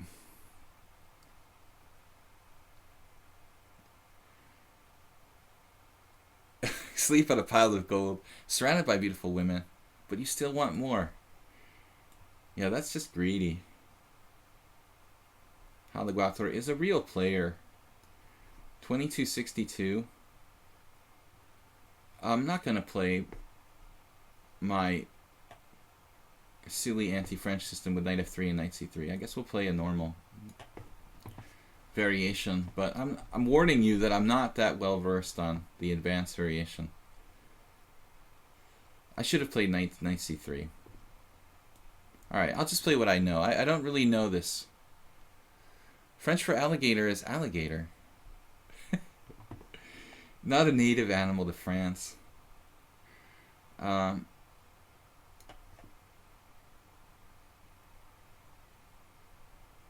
do you say crocodile in French? Petit crocodile.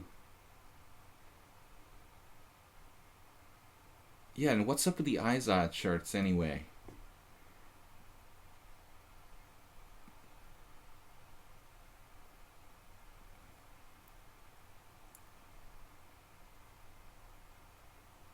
Lacoste. I knew there was a connection somehow with alligators in France. Are those really crocodiles? Because I could see the French connection with like Africa and colonial Africa, maybe crocodiles. We're getting silly here, folks. It's coffee related probably, and try to focus on the game. But I don't really know the white side of the advanced variation. I have to confess. I probably know enough that I can play it, but I don't have a lot of experience playing the white side of the advanced variation, so the Milner-Barry gambit is probably sort of played out, I would imagine. Well, Haliguator took on d4. Are you supposed to do that? Are you sure? I don't think that's a good move, sir.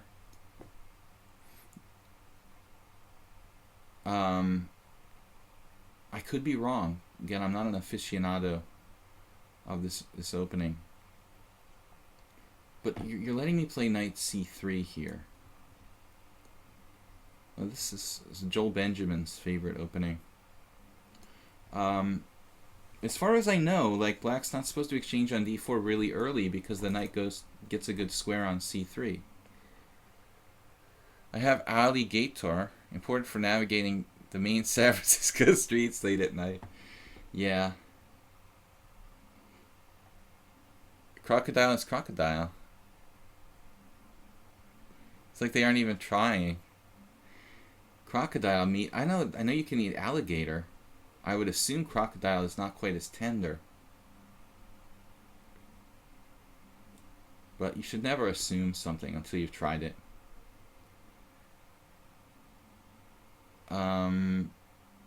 Wait a minute. Wait a minute here. Okay, yeah. If knight a4,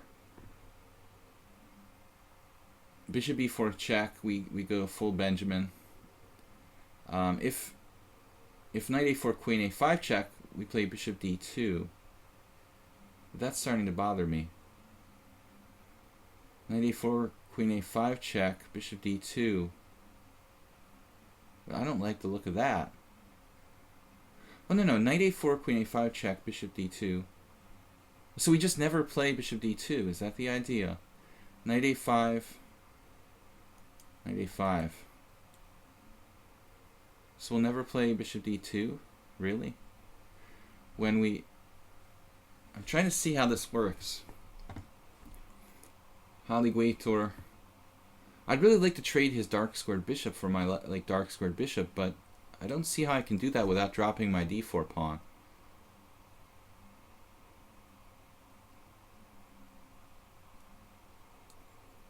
De crocodile.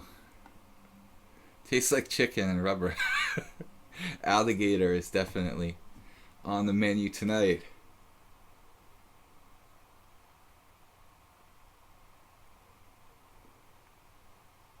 Well,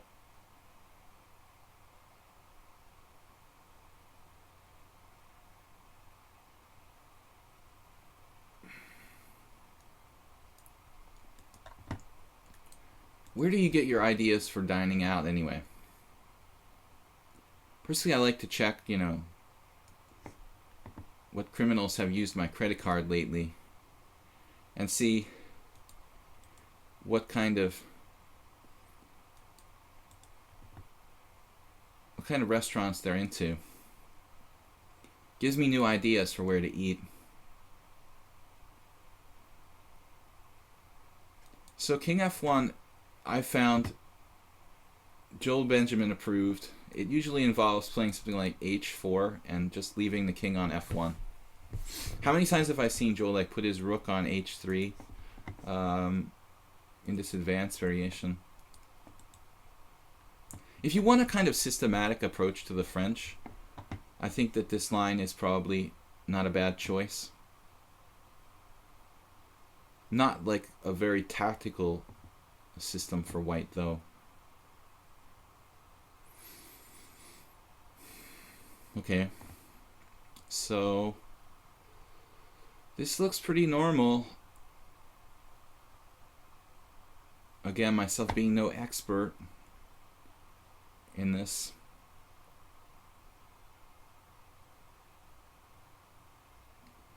Problem is, you know, is B5 an idea? You know, could he dare do that in some position? It certainly looks kind of ugly. What if I play bishop d2 now? Is there something wrong with that? The question is then, what do I do next?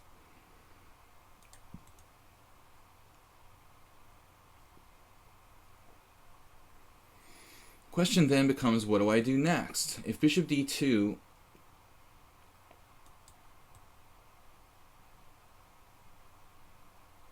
we're going to have issues with protecting our pawn on d4 again. Bishop d2, queen d8, for example. Bishop c3. Looks kind of bizarre, doesn't it? Is that really good for white? So I'm a little concerned, how am I supposed to protect my pawn there? Maybe b5 though is just bad for black.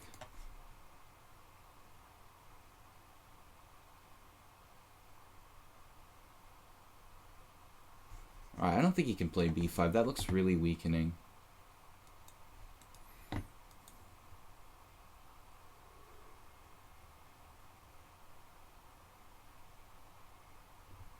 Bishop d7. b4. A lot of space here.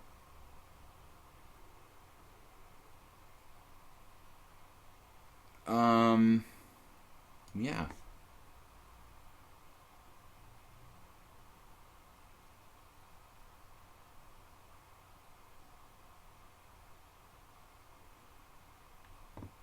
As long as I can play like knight c5 and bring it back to b3, make sure my d4 pawn is protected.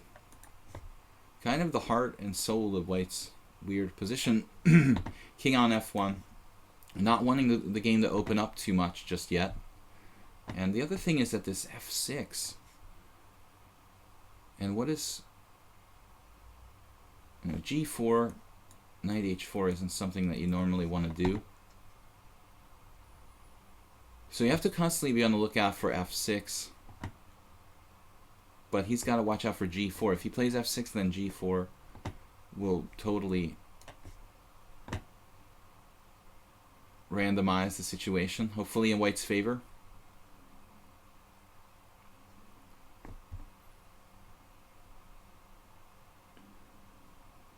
So it's a very strategic system for white. That's why I said I don't play this, because it requires a lot of kind of strategic knowledge, in my experience.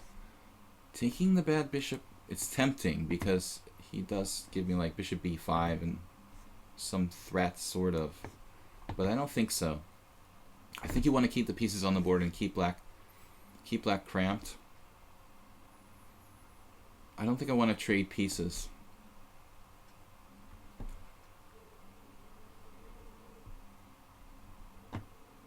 But again, I'm not an expert at all on white in this line. I actually didn't mean to play it If I have to be honest, I didn't mean to play the advanced variation. It was kind of a mouse slip. Rook c8 looks reasonable.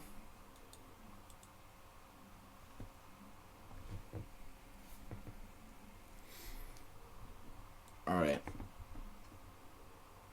Just to give the king a place to go. Try to consolidate the space advantage. If h4, I think he can just take it. Now he goes there. So this is when it gets possible to play g4. Could even sack a piece, maybe. Although he's not really threatening anything. I mean, I could let him take on e5. Don't really like it. No, I guess I have to go for this. It's going to get really, really crazy now.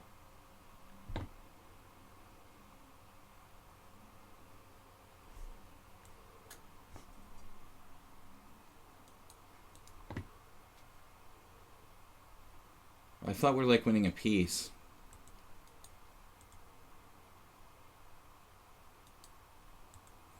I guess it doesn't technically win a piece that way. This way does. He could have sacrificed a piece a different way. When I played g4, he could just take on d4. No, but it's not good because I just take... Maybe knight takes d4, knight f takes d4, knight b takes d4, knight takes e5 or something. It's not really enough for a piece.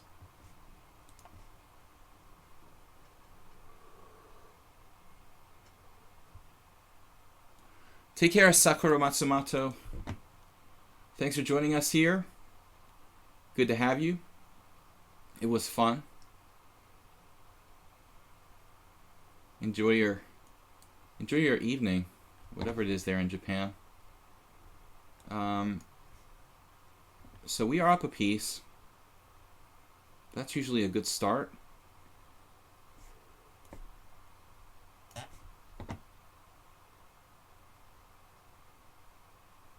I like it.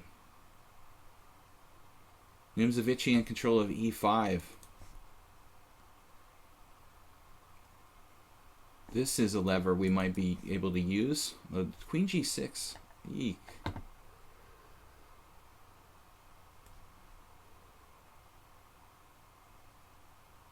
don't know if rook g1 is really the right idea. Maybe h4. I don't know. I need to protect my bishop. Queen d2, h4. b5, knight e7. This is such a good position for white. He has some tricks with rook c2.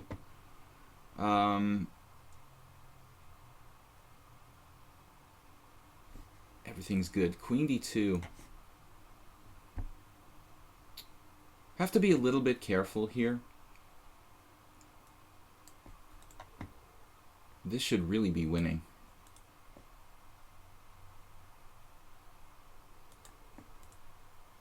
If he had maybe one more move, he was already castled and the move here, I still don't know if he would have enough.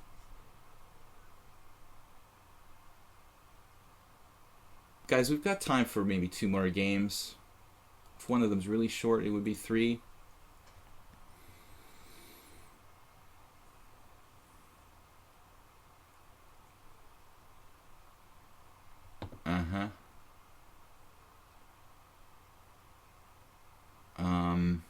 Yeah.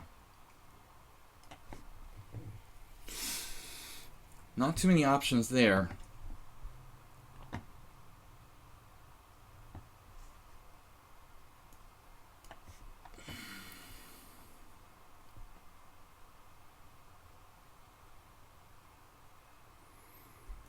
I sure hope he doesn't have something I didn't see here. But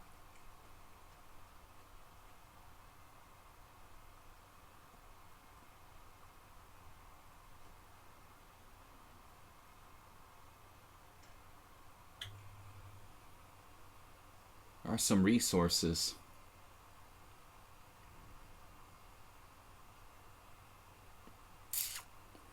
Instead of b5, maybe I should have just played rook g1 instead. Much stronger. This is much stronger. That's basically bone-crushing move, rook g1. This is a kind of killer. Though he has queen h5, queen h3, check. Maybe annoying white a little bit. No, I'm lucky. I mean, I thought that knight takes d4 was a try there, with ideas of maybe queen e4 to attack d4 and f4. Now it should just be over.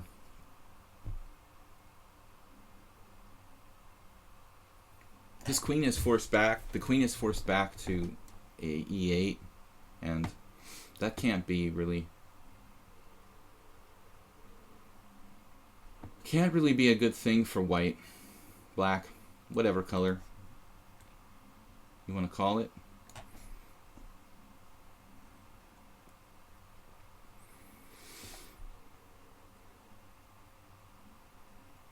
We are a piece up, come on.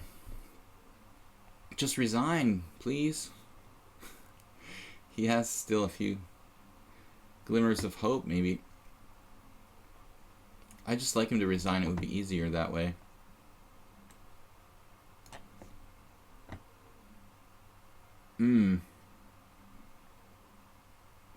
Now I better be careful. Oh, can't drop that. Hoppa. Oh no. Looks like I blundered.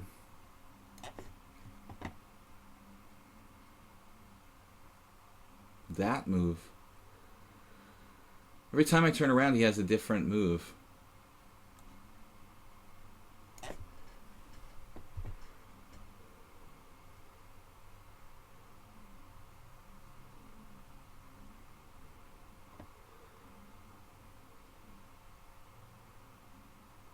Yeah, it's 8-3. God, it's not rated. Totally let him off the hook here.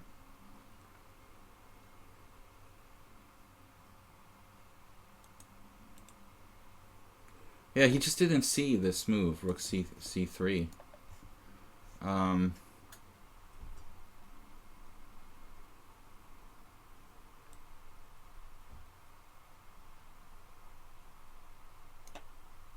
Knight d2.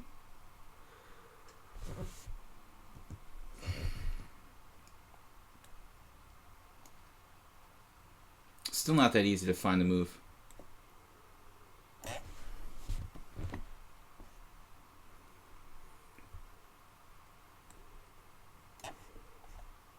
What? Oh.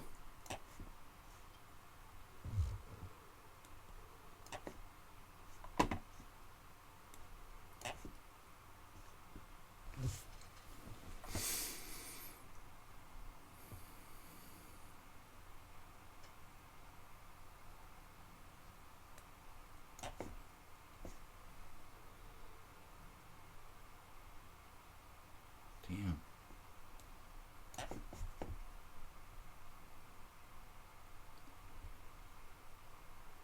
He's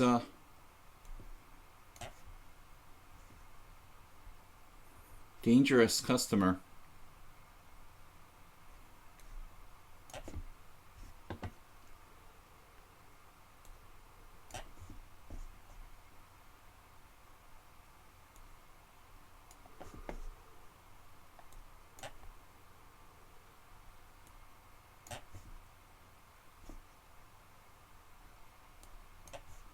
Pretty horrible sloppy game. Oh man, I'm so sorry. It was really ugly.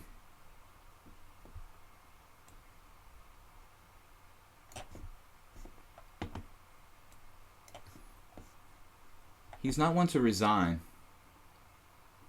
I wouldn't resign against me either, the way I played this game with this kind of technique. No, I was totally lost. Yeah, it was pretty ugly.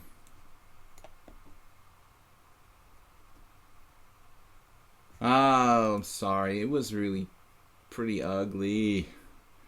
You were lost and I was lost and then I won. Miss Sparkles from South Korea. Usually we're playing 7-3, but with 7, actually 7-2 doesn't bother me. We would prefer 7-3. It's okay. Miss Sparkles, what's up? Guys, last 2 games for today. Yeah, see you later, Monkey Suffrage. It was really ugly at the end. Once he had the counterplay with 94, I was lost. I was piece up for not enough compensation, but had to be a little bit more accurate than I was. Miss Sparkles. Got the Asian players here. Japan and South Korea. That wasn't really possible. I didn't really see anybody from Asia when I was streaming in the US. Now in my European time stream, we could definitely have some players. More realistic time for you guys. Queen C2. Alright, we'll just play the normal Nimzo.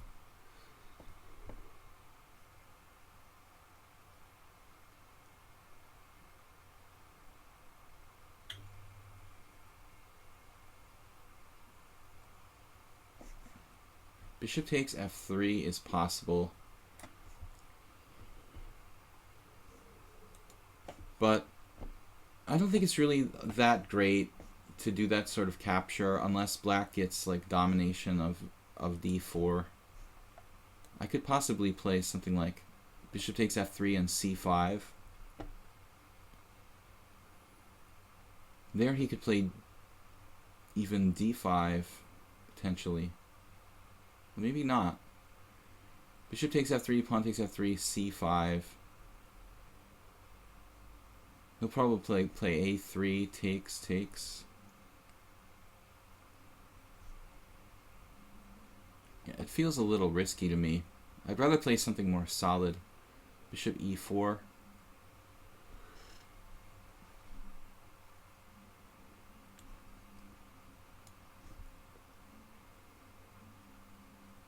This sometimes can be used kind of maneuver. Queen c8, queen b7. You occasionally see that in the Queen's Indian. We went not quite as far as e4. I mean f3. Went to e4 instead.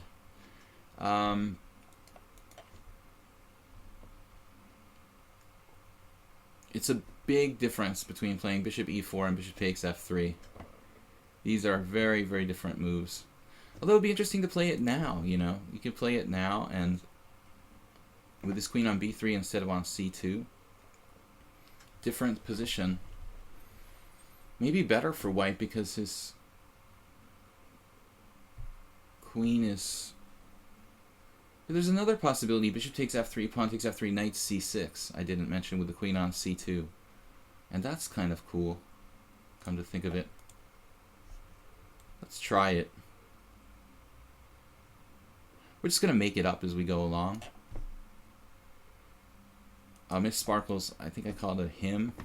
I don't know. Maybe Miss Sparkles may be a girl. Woman. Female. Let's try to be politically correct. I don't want to call anybody a him if I'm not sure it's a him. E takes f3. Yeah, knight c6. This looked good. We play for structure, but still white should be at least equal. Lackey Lannister. You live in Australia, it's actually a prime time for you. Yeah, when I was doing the stream much earlier in the US, or later actually, it's not as good for the Asian players.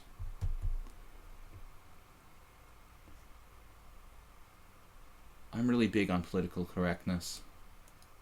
But I try to be a little bit. At least in public.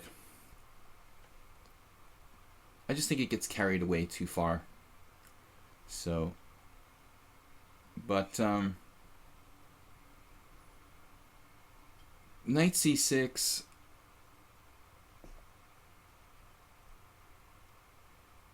c5 not really as good an option against queen c2. Okay, so now Miss Sparkles is just challenging me to like flat out play knight d4, where I have to actually. So this looks really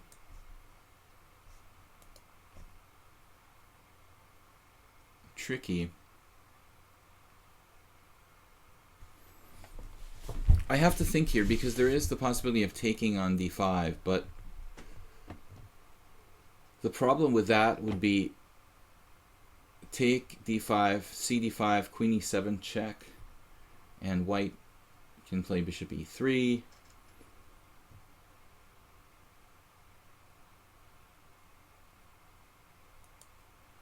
But it's kind of cool, actually.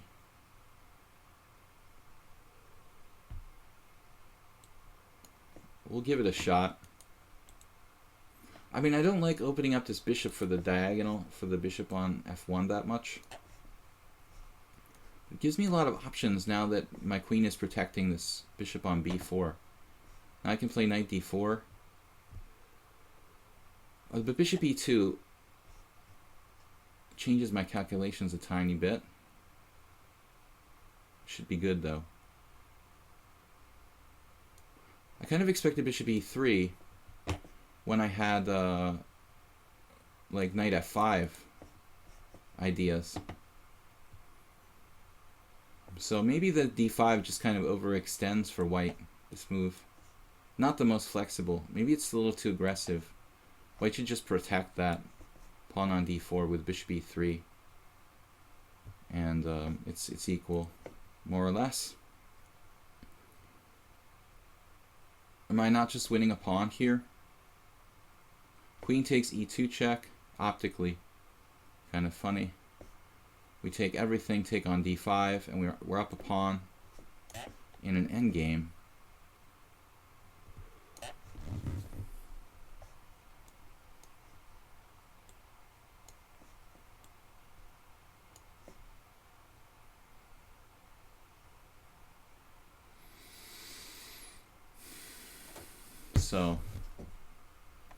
So what now, Wesley?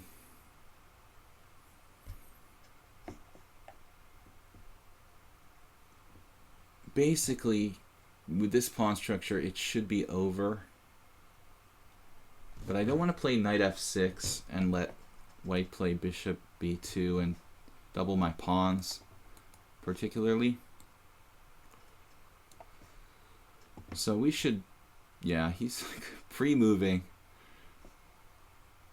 I could castle. Maybe I prefer the king in the center.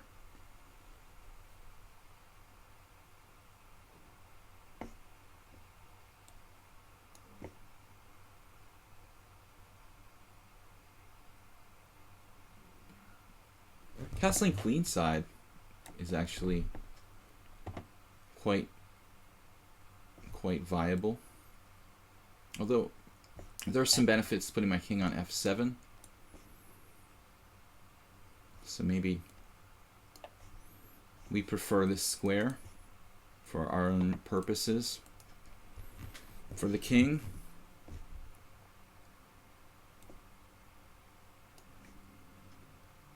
I think I'm going to have to go with the structure. These isolated pawns. Not weak at the moment, but they will be someday.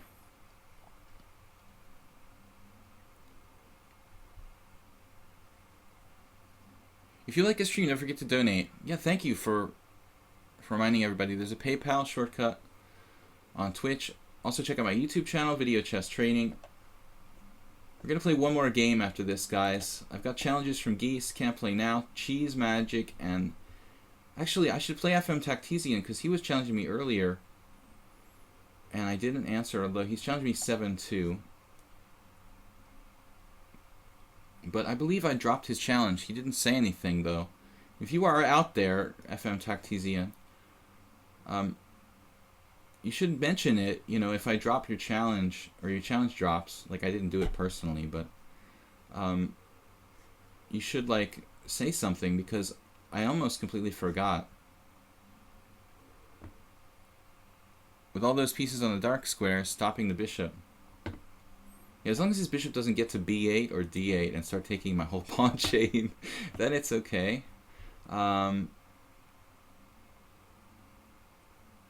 H5. There's no reason really to move my pawns at all. I think the e file is important here. Actually, f5 is interesting.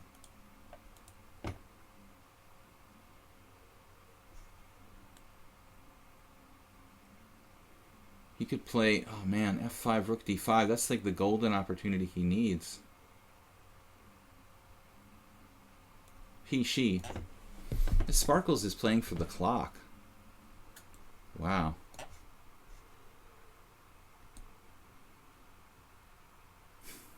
Alright, we'll play for clock. It's 7-2 too. I never play 7-2. That's why I don't like 7-2. You know, you can try to play for clock, and you know, white is just lost here.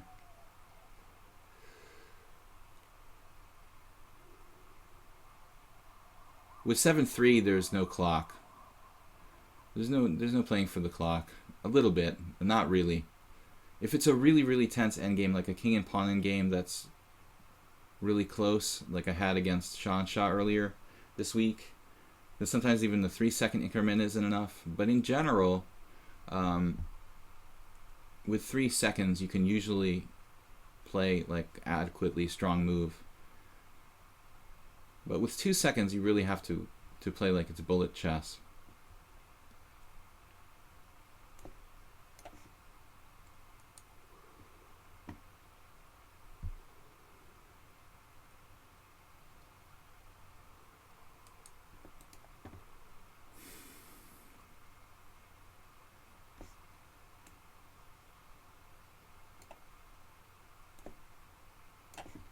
Yeah, I'm not really happy with my rook being unprotected on e4.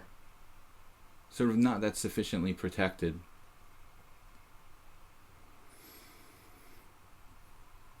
f5, I'm just tempted to play f5, but it's very double-edged. White always has like rook d5. Excuse me. Rook d5 could create some problems, although white has to watch out for knight b4. Trading pieces here should be decisive.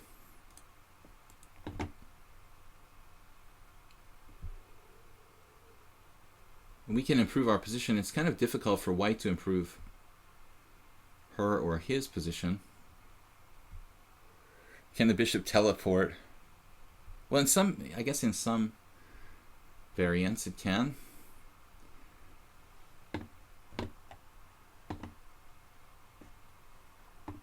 Yeah, I'll play one more game, guys. Tactesian, thanks for changing your challenge, man. Fix everything.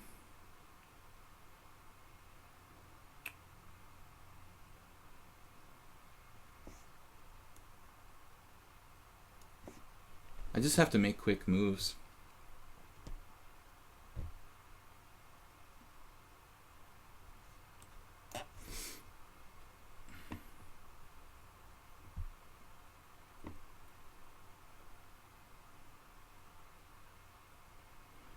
But it's not that easy to break through.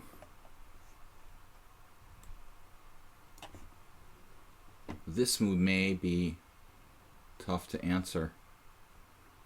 Rook c1.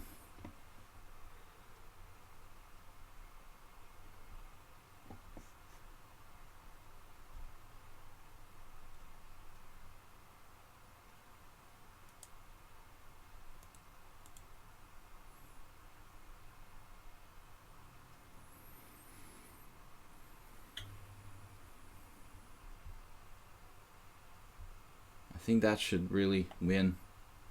More material.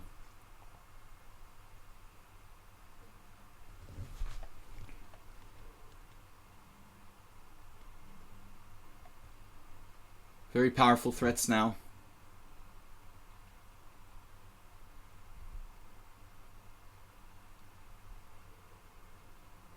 I said these guys would get weak eventually. It's come to fruition. Where is fruition anyway? Rook c1.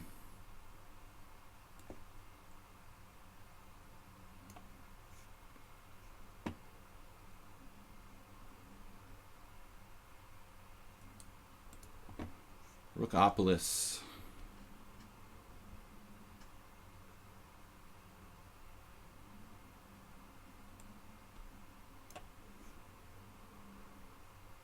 No b7. I don't want any visitors on b7.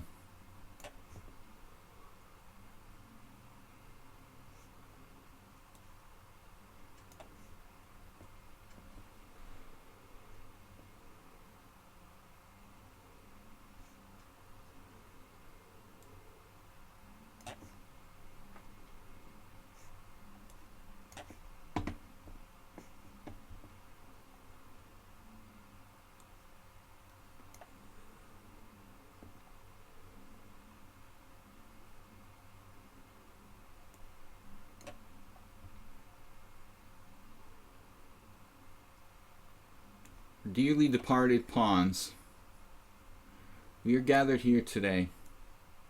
Pay witness to our brothers lost in action.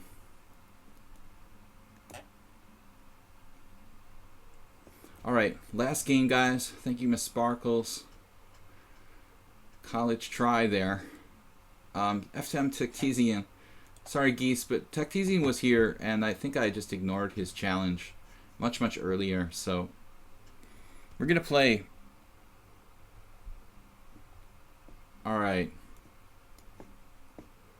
Tactesian from Cape Verde.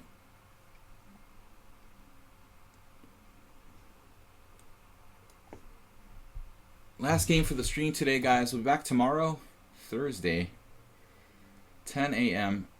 Central Eastern, Central European summertime. Can't say that. It's too many words. Knight takes d4, knight f6. No, he's not a real FM. He just called himself FM Tactesian. He could be. The jury isn't in on that yet, but not officially. But he's 2282. I looked at his ratings. They're, I think, consistent. You know, so I'm not worried. Oh, the guy is playing 2100 in Bullet, then he's not a computer. Most likely. He's a legit player. So that's good.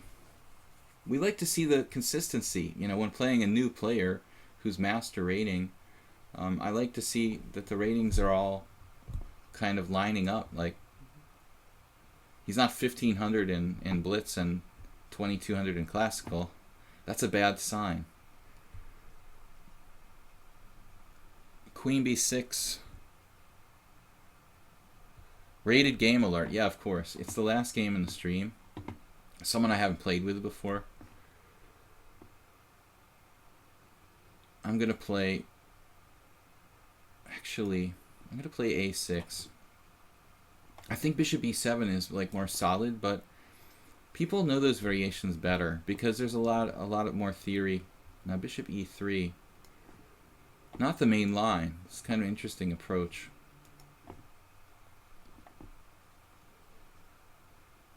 An interesting approach. But I feel like I have a good English attack sort of position with a quick b5, and now he's threatening sometimes to do bishop takes b5. I'm not sure it's even dangerous here. Objectively, should I do bishop b7? Could it be dangerous? Yeah, maybe. Bishop b7, bishop takes b5 takes, knight takes b5, queen b8, knight takes d6, take, rook takes a2. Maybe that's good for me. But sometimes I play rook b8 anyway. Because we don't really know where the bishop belongs, oftentimes, in such positions. But we've got to go real fast with the counterplay.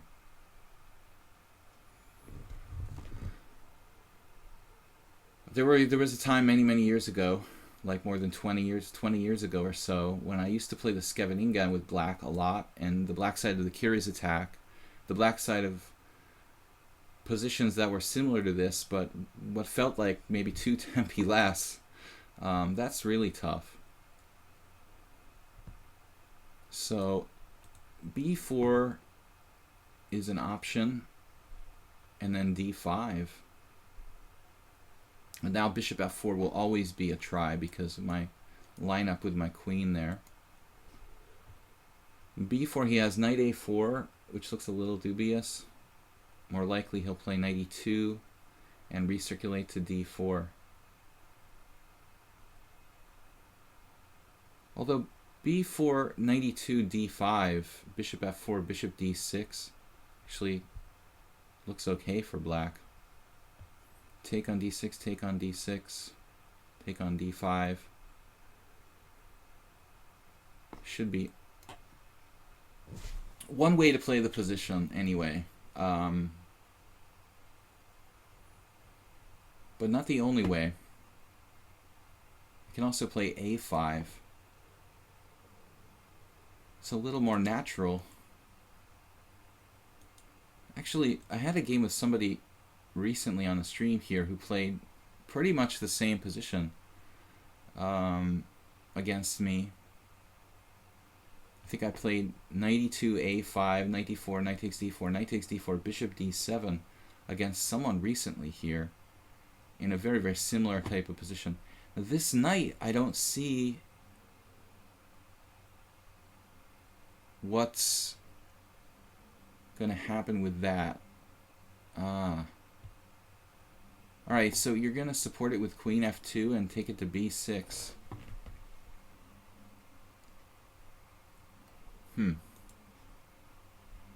But is that always going to work? No. The answer is no. It's not always going to work. Knight's here. You could play knight d7.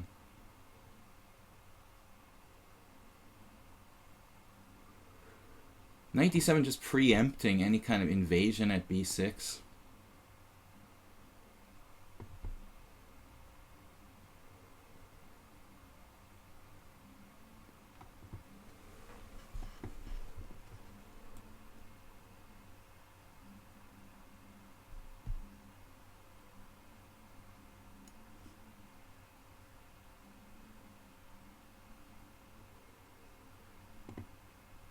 And this is the question.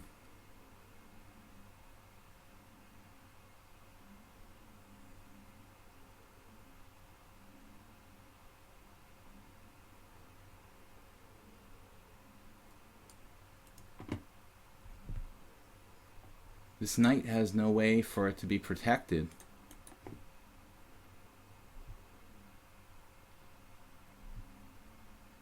With bishop a7, I have rook b7 and queen c6. F4, I have knight g4.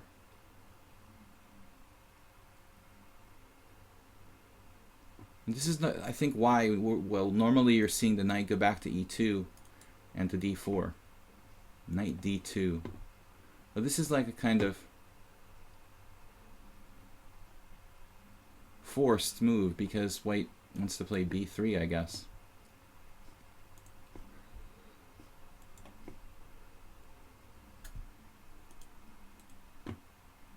That's a strong regrouping.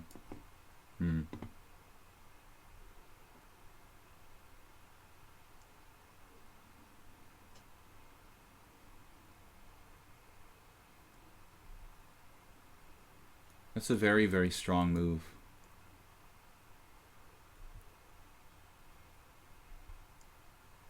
Rated game alert. Bishop b7. I can't leave my king in the center here. This is such a ridiculously strong move.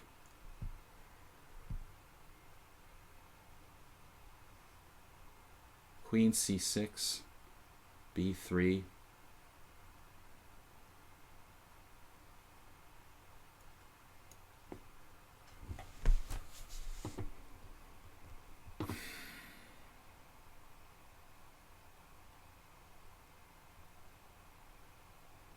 I think queen c6 was just a mistake. Shouldn't even go there.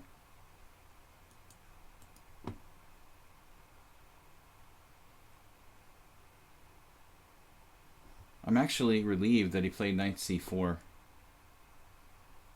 because I thought I was probably in big trouble.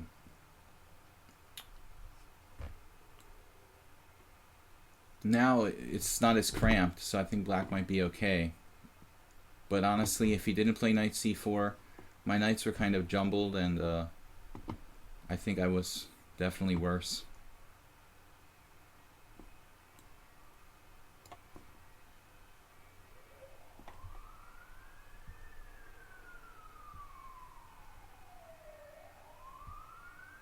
Knight e5.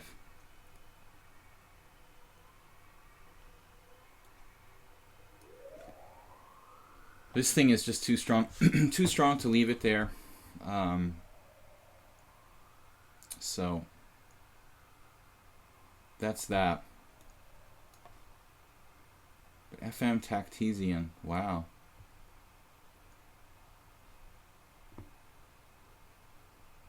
Playing very well. Bishop f6, trading pieces. Could be dangerous.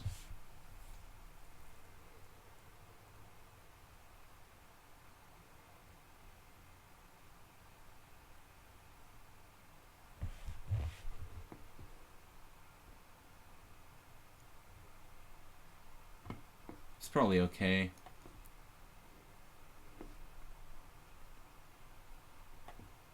I feel like I'm playing a very strong player here. Maybe I just played badly myself, but all right.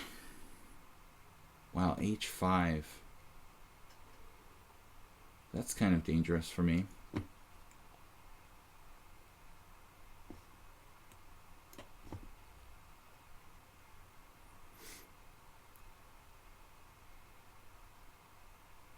Just g5.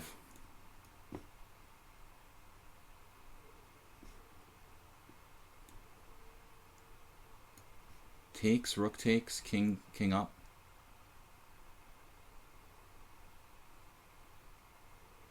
Queen h2.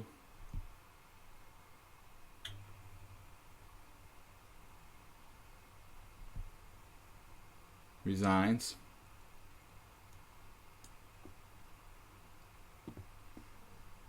So I have to play g6.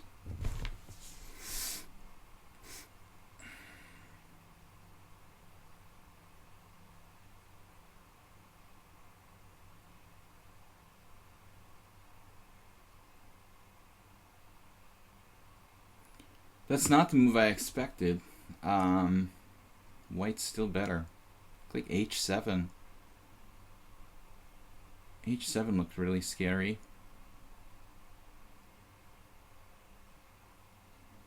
Maybe it wasn't enough.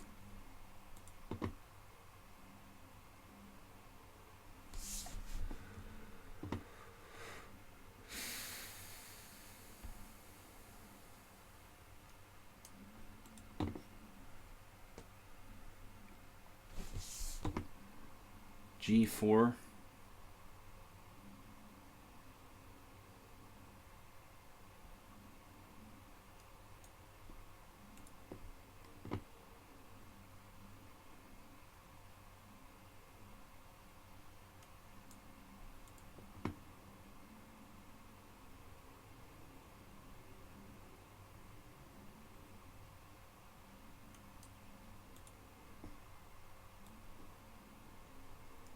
This looks just lost for black.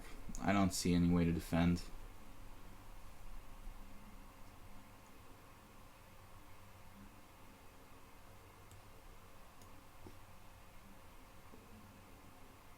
It's like a forced win.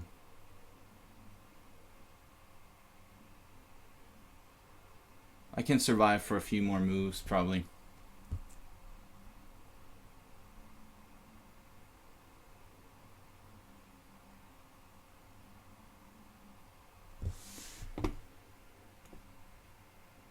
Queen e2. Queen b5. Better. Much better.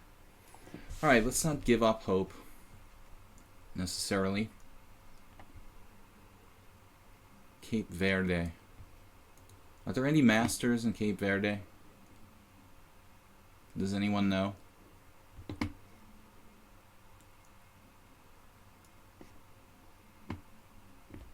Alright. Well, not really happy with my position here. It's weird, he played that move and then changed his mind. Strange.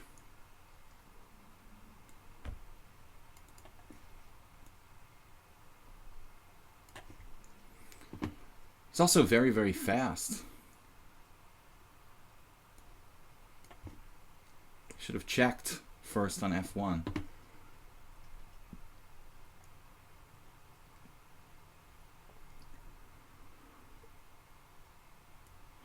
He like listened to me or something.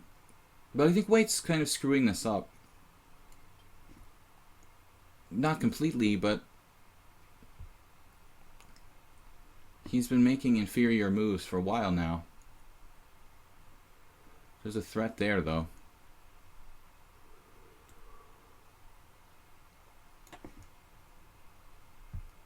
Yeah, I'm probably just lost. I just hung a rook. That's good. Yeah, he's too strong.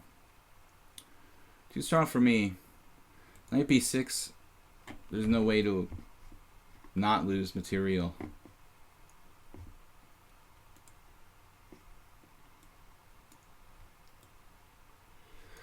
All right. We'll be back tomorrow, guys, with more chess. 10 a.m. It's going to be 10 a.m. Central Eastern time. Central European Summer Time. I can't really get over that, but interesting game. Of course, the only rated game I played today. Just crushed me.